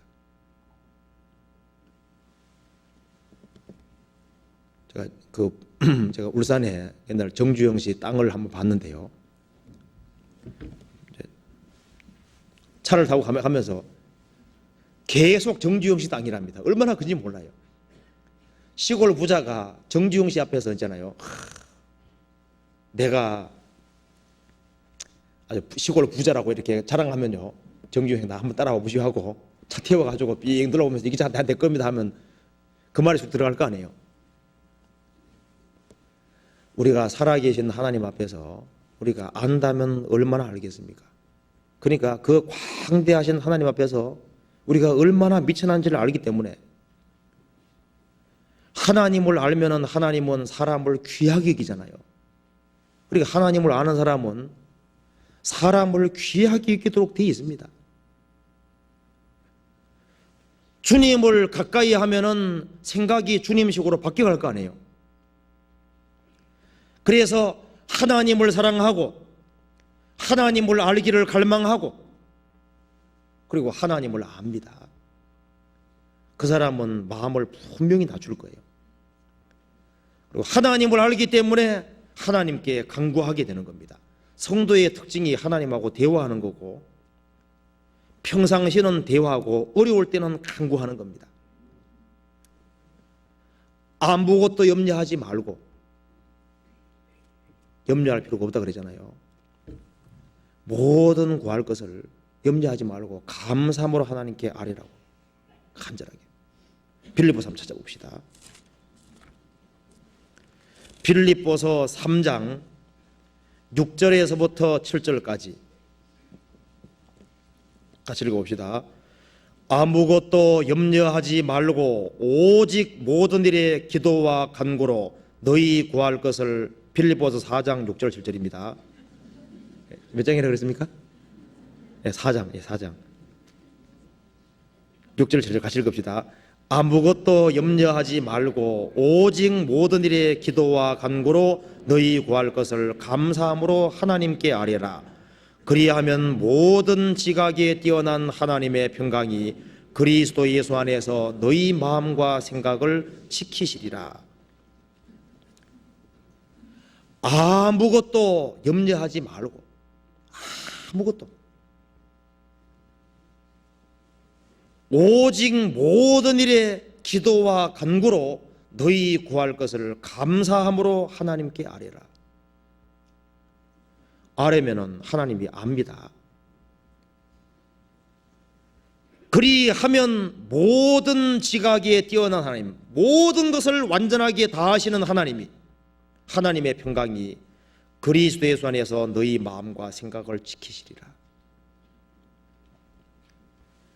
그래서 하나님을 자기의 피난처와 거처로 삼은 사람은 하나님을 사랑하고 하나님을 알기 때문에 바르게 살기를 원하도록 되어 있습니다.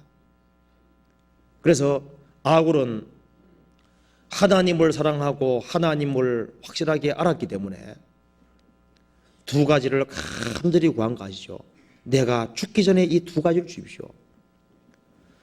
허탄과 거짓말을 내게서 멀리 하옵시고 나를 가난하게도 마옵시고 부하게도 마옵시고 오직 필요한 양식으로 내게 먹이시옵소서. 우리가 하나님을 알고 정말 하나님을 사랑하고 하나님을 안다면은 우리도 동일하게 하나님 내게 꼭 필요한 거 두 가지만 주십시오. 내 신앙이 허탄한 신앙이 되지 않도록 도와주십시오. 허탄이 뭐예요? 속이 텅텅 빈 껍데기 신앙이 되지 않도록 도와주십시오. 진실한 신앙이 될 수 있도록 도와주십시오. 거짓이 없는 신앙생활이 되게 도와주십시오. 그리고 하나님 내게 부하게도 마시고 가난하게도 마옵시고 내 체질을 주님께서 아시니까 내가 정말 신앙생활을 잘 할 수 있도록만 채워주십시오. 내가 너무 가난하면은 육신이 있으니까 도의질을 할까봐 무섭고 너무 부하게 되면은 여호와가 누구냐 하고 신앙 떠나게 될지도 모르니까 신앙 제일주의로 살도록 나 좀 도와주십시오. 그렇게 기도했잖아요. 그래서 하나님을 자기의 피난처와 거처로 삼는 사람은 틀림없이 세 가지가 있습니다. 하나님을 사랑하고 하나님을 알고 하나님께 간구하는. 사사기 처음 시작은 여호와께 묻자와 가로됩니다. 타락하니까 기도를 안 하잖아요. 자기 소견에 좋은 대로 행했습니다. 그래서 경건하다는 증거는 하나님을 사랑하고 하나님을 알고 하나님께 기도한다는 것이 경건하다는 표징이 될 수 있는 겁니다. 그래서 하나님을 자기의 피난처와 거처로 삼고 하나님을 사랑하는 그리스도인들, 하나님을 아는 그리스도인들, 하나님께 간구하는 그리스도인들에게 주시는 약속이 성경에 있는 겁니다. 성경 찾아봅시다. 시편 91편 14절.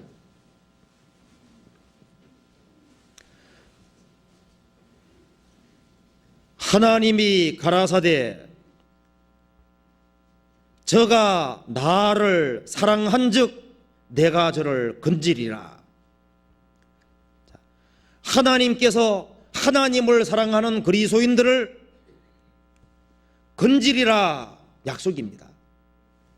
하나님을 사랑하는 사람에게는 하나님께서 자신을 나타내 주시고 하나님을 더욱 알도록 해주시고 하나님을 아는 사람에게는 합력해서 선을 이루게 하시고 하나님을 사랑하는 사람은 내가 건지리라.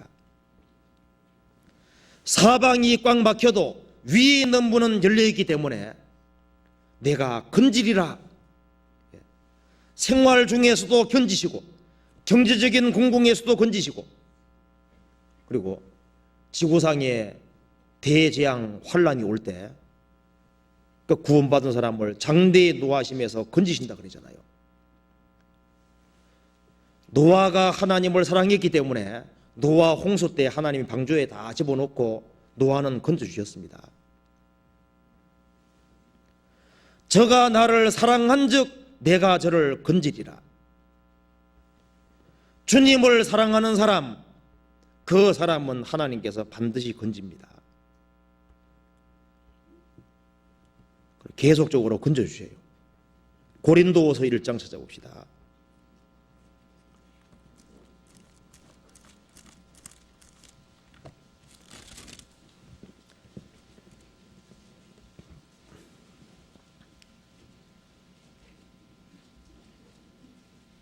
(8절) 1장 8절. 형제들아, 우리가 아시아에서 당한 환난을 너희가 알지 못하기를 원치 아니하노니 심히 지나도록 심한 고생을 받아 살 소망까지 끊어지고 우리 마음에 사형 선고를 받은 줄 알았으니 이는 우리로 자기를 의리하지 말고 오직 죽은 자를 다시 살리시는 하나님만 의리하게 하심이라. 그다음 같이 읽어보겠습니다. 그가 이같이 큰 사망의 소리를 건지셨고 또 건지시리라. 또한 이후에라도 건지시기를 그를 의지하여 바라노라. 이같이 큰 사망의 소리를 건지셨고 또 건지시리라. 이후에라도 건지시기를 그를 의지하여 바라노라. 저가 나를 사랑한즉 내가 저를 건지리라. 약속입니다. 주님은 주님 사랑하는 사람을 분명히 건집니다. 그리고 시편 91편 다시 한번 봅시다. 91편에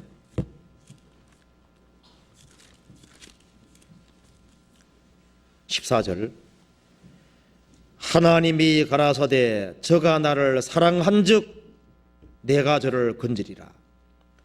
저가 내 이름을 안즉 내가 저를 높이리라. 그러니까 하나님을 알 때 영생을 얻었습니다. 그 하나님을 알 때가 언제였습니까? 우리를 가장 낮추었을 때잖아요. 여호와께서는 어리석은 자를 보존하시나니 내가 낮게 될 때 나를 구원하주도다.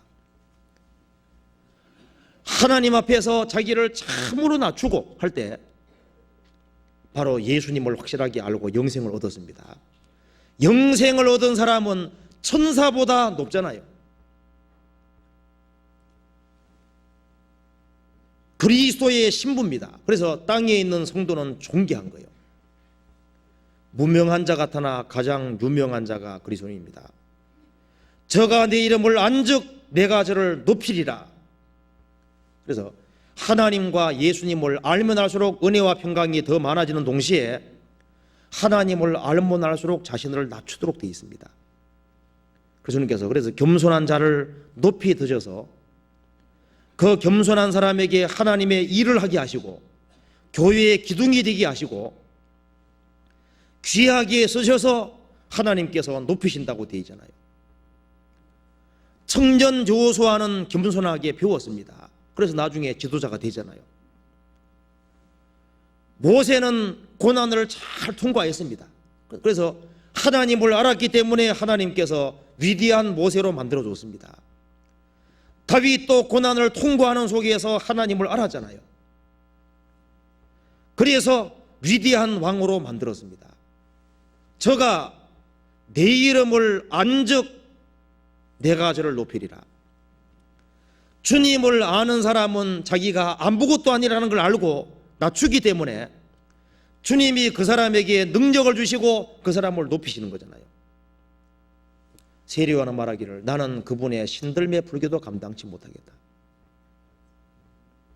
아브라함은 티끌과 같은 나라 그랬습니다. 그래서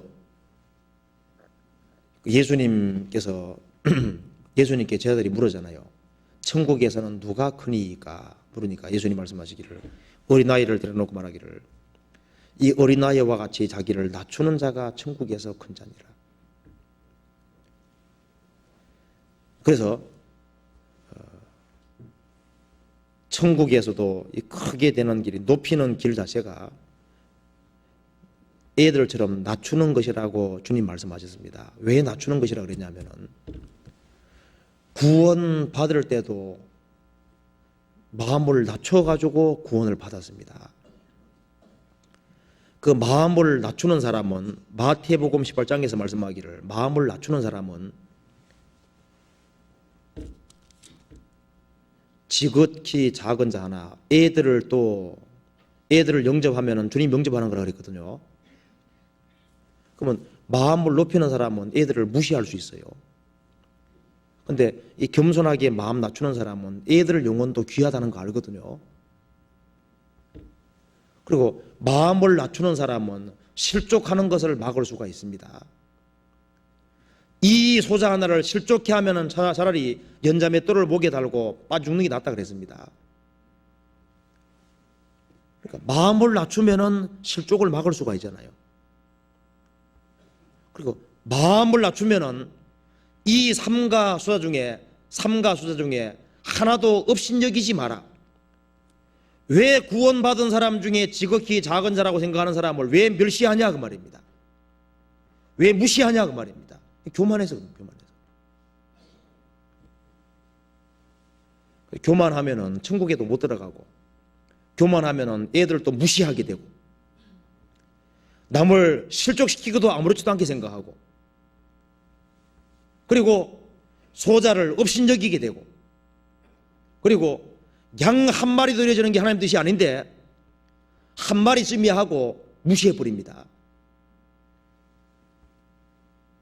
그리고 큰 죄를 짓고도 형제들이 공고하고 교회가 공고해도 안 듣는 사람이 돼버리는 거예요.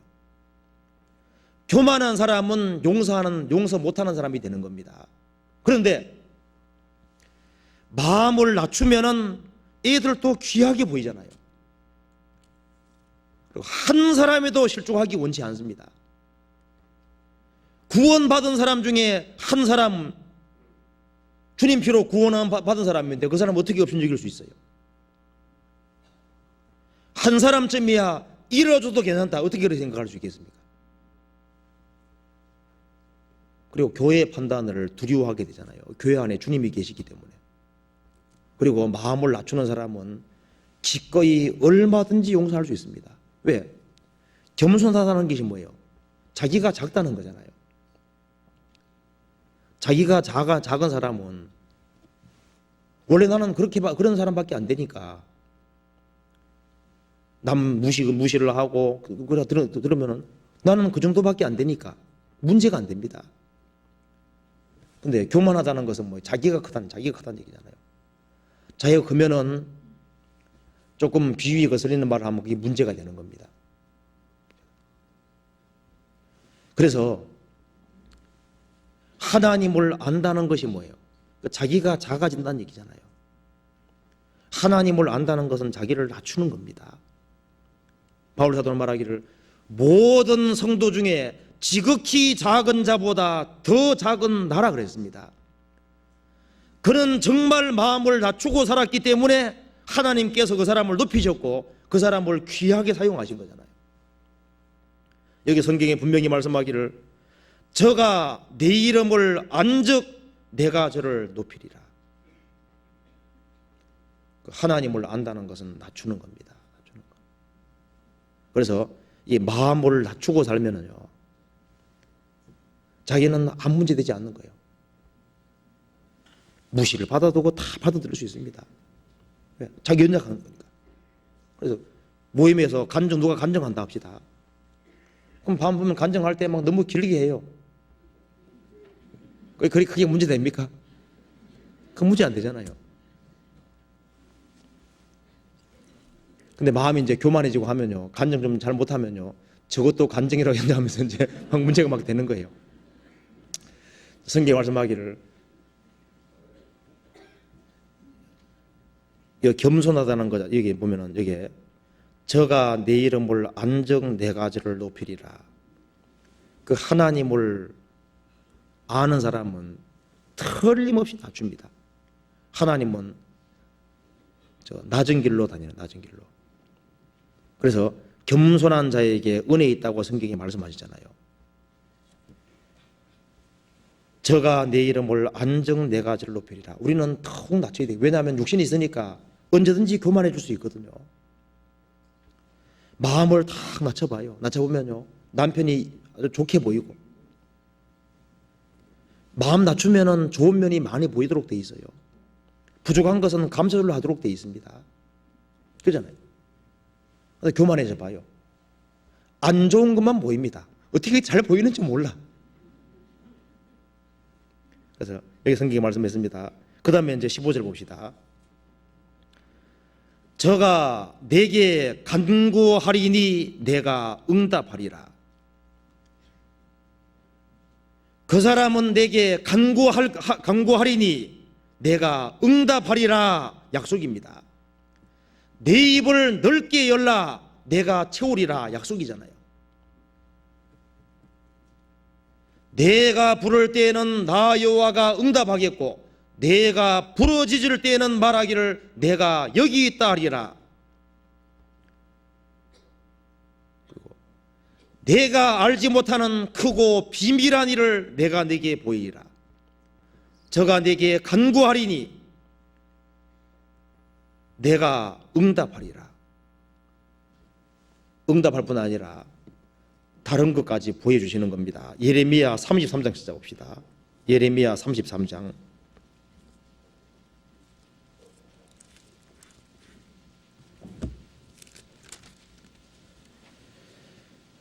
자, 3절 같이 읽어봅시다. 너는 내게 부르짖어라. 내가 내게 응답하겠고 내가 알지 못하는 크고 비밀한 일을 내게 보이리라. 너는 내게 부르짖어라. 내가 내게 응답하겠다. 내가 알지 못하는 크고 비밀한 일을 내게 보이리라. 하나님 약속입니다. 그리고 시편 91편 15절 다시 한번 봅시다. 저가 내게 간구하리니 내가 응답하리라. 저희 환난 때에 내가 저와 함께하여 저를 건지고 영화롭게 하리라. 이 말은 없었으면 좋겠죠. 하나님을 피난처로 삼는 사람, 하나님을 자기의 거처로 삼는 사람, 하나님을 사랑하고 하나님을 아는 사람, 이 사람에게 하나님께서 사랑하시기 때문에 환난 때를 주시는 겁니다. 하나님은 하나님이 사랑하는 사람에게 환난 주시는 겁니다. 우리가 물어볼 수 있잖아요. 하나님 왜 내게 이런 환난을 주시는 겁니까? 영광을 주기 위해서 그렇게 하는 것이란다. 너희 육신을 껍질을 벗기 위해 내가 그렇게 하는 것이란다.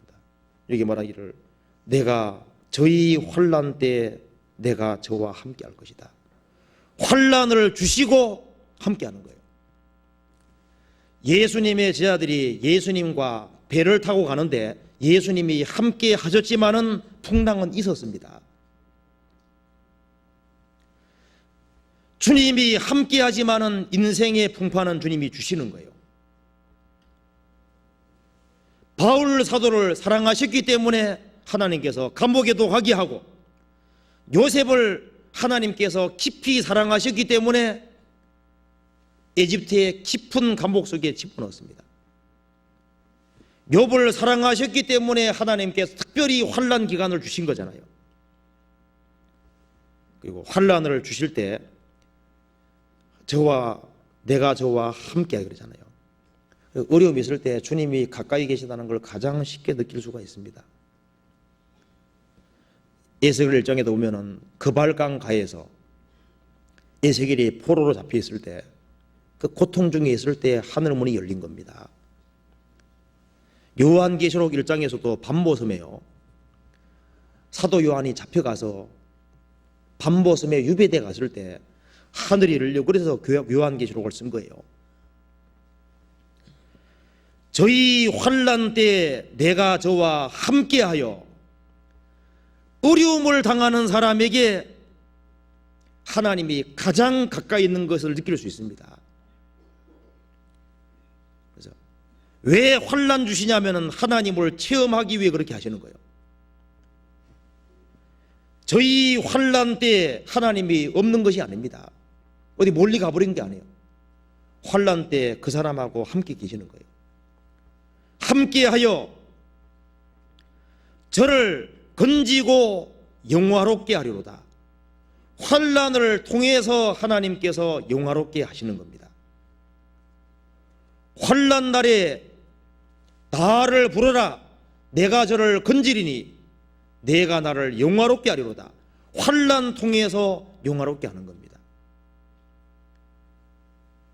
그래서 이 환난을 아무 사람에게 주는 것이 아닙니다. 그 환난 줄 때 나를 사랑하는 증거라고 생각하면 틀림없어요.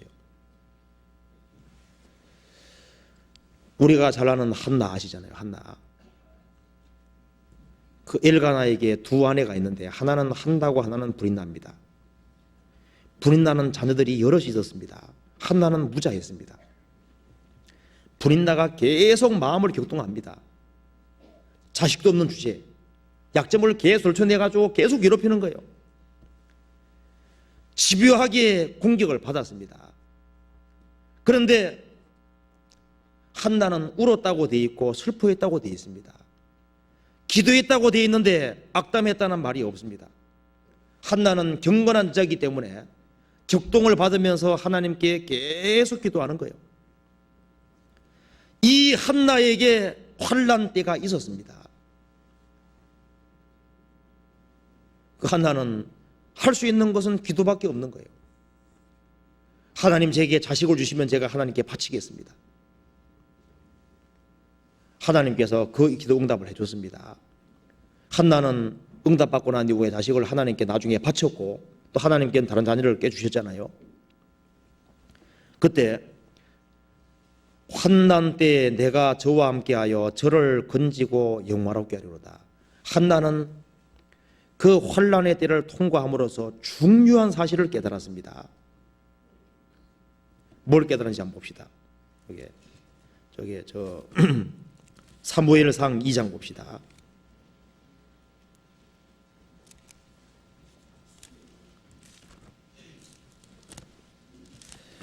하나님이 슬픔 주시면 기쁨도 주십니다.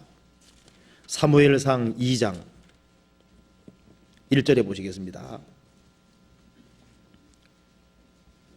한나가 기도하여 가로되 내 마음이 여호와를 인하여 즐거워하며 내 뿔이 여호와를 인하여 높아졌으며 내 입이 내 원수들을 향하여 크게 열렸으니 이는 내가 주의 구원을 인하여 기뻐함이니이다. 여기 보면은 이제 한나는 환난을 통과할 때 슬픈 저자였습니다. 이제 사무엘이라는 자식을 받고 난 이후에 기쁨이 충만한 저자로 바뀌었습니다. 하나님을 기쁘게 찬송하는 입으로 바뀌었잖아요. 2절에 여호와와 같이 거룩하신 이가 없으니 이는 주밖에 다른 이가 없고 우리 하나님 같은 반석도 없으심이니이다. 하나님이 유일한 반석이시고 아무도 할 수 없는 것은 하나님이 하신다는 걸 깨달은 겁니다. 체험적으로 깨달은 거예요. 3절에 심히 교만한 말을 다시 하지 말 것이며 오만한 말을 너희 입에서 내지 말지어다. 여호와는 지식의 하나님이시라 행동을 달아보시느니라. 한나는 알았습니다.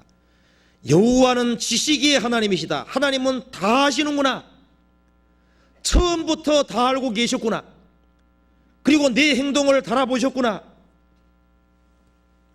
그리고 그 뒤에 읽어보면은 하나님께서는 모든 것을 행하시는 여호와고 겸손한 자는 높이 드시고 교만한 자는 낮추시는 분이라는 걸 확실히 해놨습니다.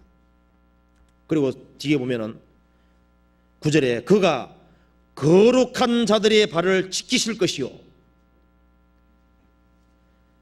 경건한 성도를 실족지 않게 지킨다는 걸 알았습니다.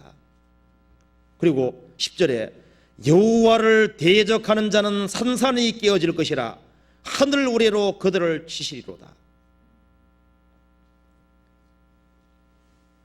한나는 깊은 고통을 통과하고 마음이 참으로 기쁜 여자가 됐고 고통당하기 전보다 고통을 통과하고 난 이후에 하나님을 훨씬 더 실질적으로 이해할 수 있게 된 겁니다. 정말 여호와야말로 나의 유일한 반석이시고 내게 진정으로 기쁨을 줄 수 있는 분이고 그분은 내 머리털까지 세시고 모든 것을 다 하신다는 걸 확실히 깨우친 거예요. 알았지만 나중에 더 확실하게 알았습니다. 시편 91편 다시 봅시다. 그래서요 16절 마지막 절입니다. 그래서 환난 통해서 영화롭게 하는 거예요. 내가 장수함으로 저를 만족해 하며 나의 구원으로 보이리라. 하나님을 자기의 피난처와 거처로 삼은 사람, 정말 하나님을 사랑하는 사람, 하나님을 아는 사람, 하나님께 간구하는 사람, 그 사람을 내가 장수함으로 저를 만족해 할 것이다. 우리가 어떻게 해야만 만족이 될까요? 여기 장수함으로 만족해 한다는 장수는 무슨 장수 가르치냐 하면은 시편 21편 봅시다. 이 장수를 가르칩니다. 4절 21편 4절 같이 읽어봅시다. 저가 생명을 구하매 주께서 주셨으니 곧 영영한 장소로 소이다.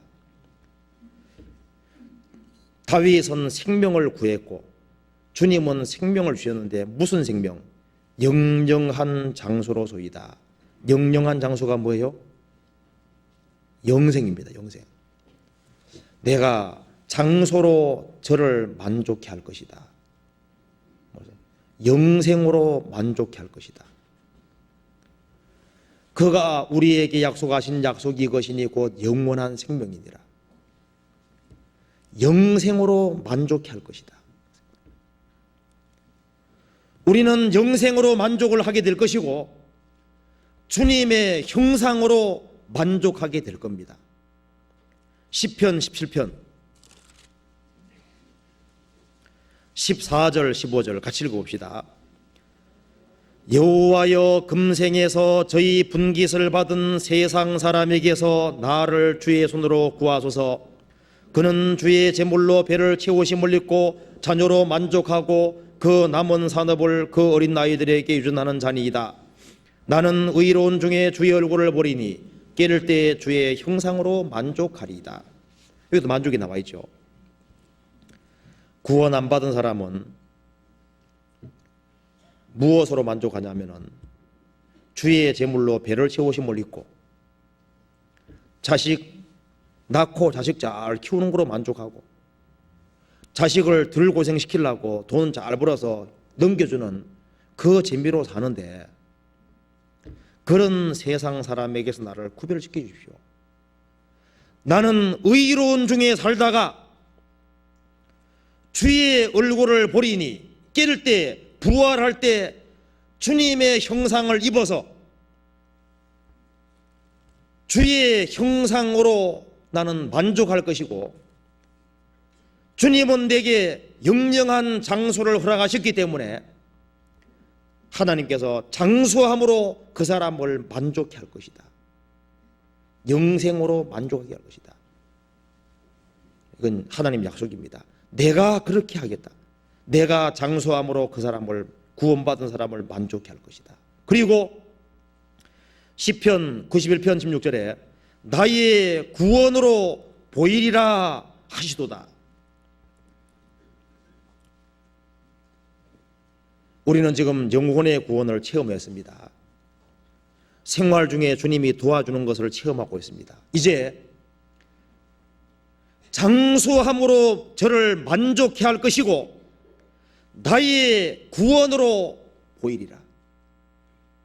몸의 구원까지 이루어질 때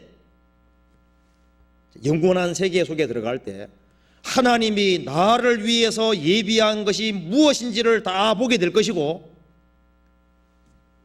하나님이 자기를 사랑하는 자를 위하여 예비하신 모든 것은 눈으로 보지 못하고 귀로 듣지 못하고 사람의 마음으로도 생각지 못했던 것 같으니라. 상상할 수 없는 세계를 주님께서 만들어 주신 겁니다. 나를 위해서 예비한 것이 모래보다 많다는 것을 주님께서 보여주실 거예요. 한 군데만 더 봅시다. 그래서 여기에 요한복음 17장에서 예수님 말씀하셨습니다. 17장 24절 같이 읽어봅시다. 아버지여 내게 주신 자도 나 있는 곳에 나와 함께 있어 아버지께서 창세전부터 나를 사랑하심으로 내게 주신 나의 영광을 저희로 보게 하시기를 원하옵나이다. 예수님의 간절한 소원이 나와 있죠. 아버지여 내게 주신 자, 그 구원받은 사람을 나 있는 곳에 나와 함께 있어. 그 구원받은 사람도 나 있는 곳에, 주님이 계신 그 낙원에, 주님이 계신 세계 속에 나와 함께 있어. 주님과 함께 살게 되는 겁니다. 아버지께서 창세전부터 나를 사랑하심으로 내게 주신 나의 영광을, 주님의 영광을 저희로 보게 하시기를 원하옵나이다. 내가 장수함으로 저를 만족케 하며 나의 구원으로 보이리라. 우리는 주님이 계시는 그 세계 속에 들어가게 되는 겁니다. 사람이 나를 섬기려면 나를 따르라.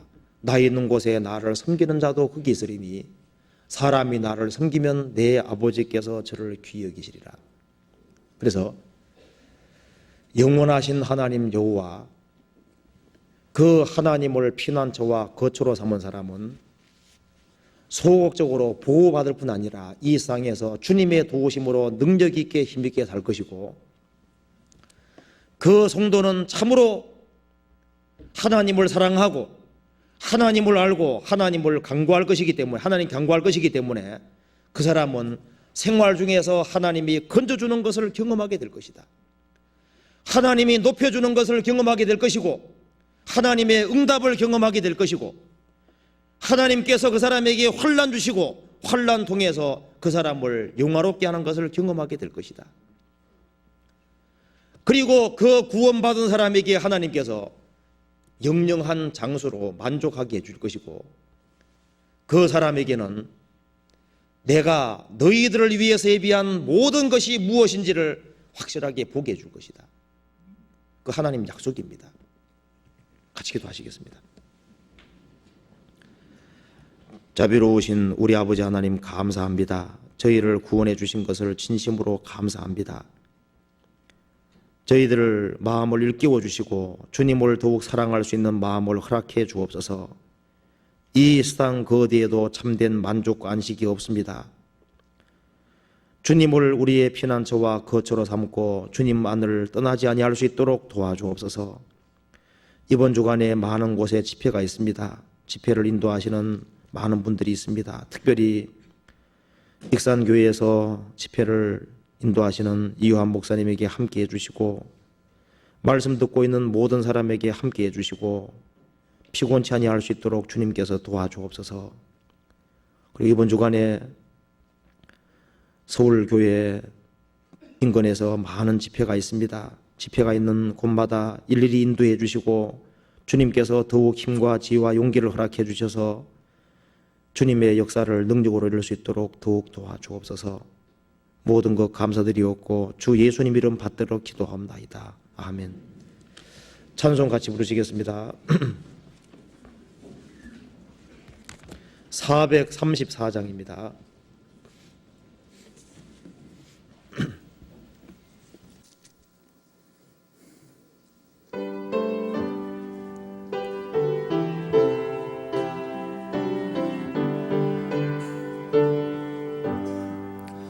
나의 갈 길 다가도록 예수 인도하시니 내 주 안에 있는 긍휼 어찌 의심하리요.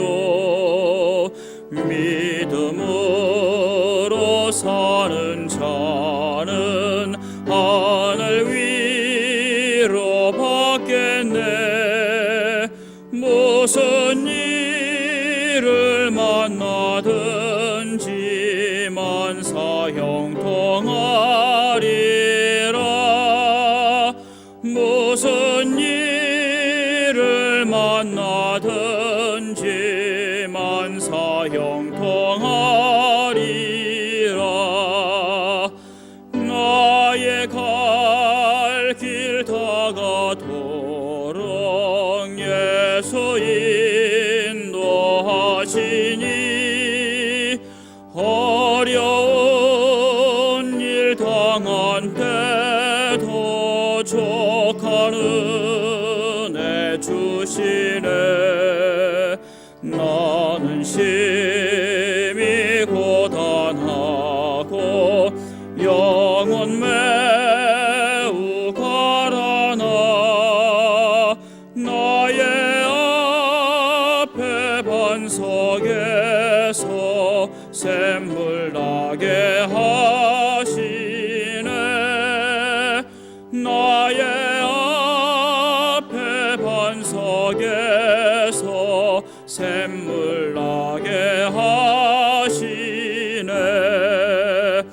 나의 갈 길 다가도록 예수 인도하시니. 그의 사랑 어찌 큰지 말로 할 수 없도다.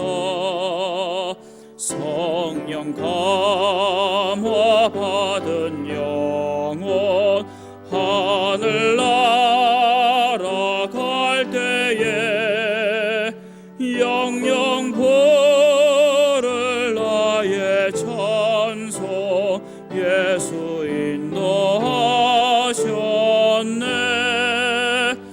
영영 부를 나의 찬송 예수 인도하셨네.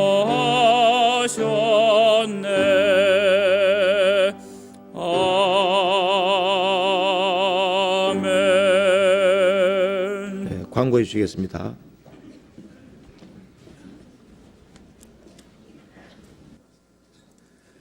광고 두 가지만 말씀드리겠습니다. 이번 토요일 날 성동교구 최기현 집사님 장녀가 광주에서 광주교회에서 순천교회 최병순 목사님 장남과 결혼을 합니다. 2시 반에. 근데 거기에 참석하실 분들은 토요일 오전 9시에 대형 관광버스 2대가 바이섬 앞 도로에서 기다리니까요. 혹시 참여하실 분들은, 같이 가실 수 있는 분들은 토요일 오전 9시에 바이섬 앞으로 가시면 되겠습니다. 그리고 내주부터는 수요 말씀 시간이 7시 반에서부터 8시로 변경이 됩니다. 착오 없으시도록 바랍니다. 8시입니다. 광고 마치겠습니다. 마치겠습니다.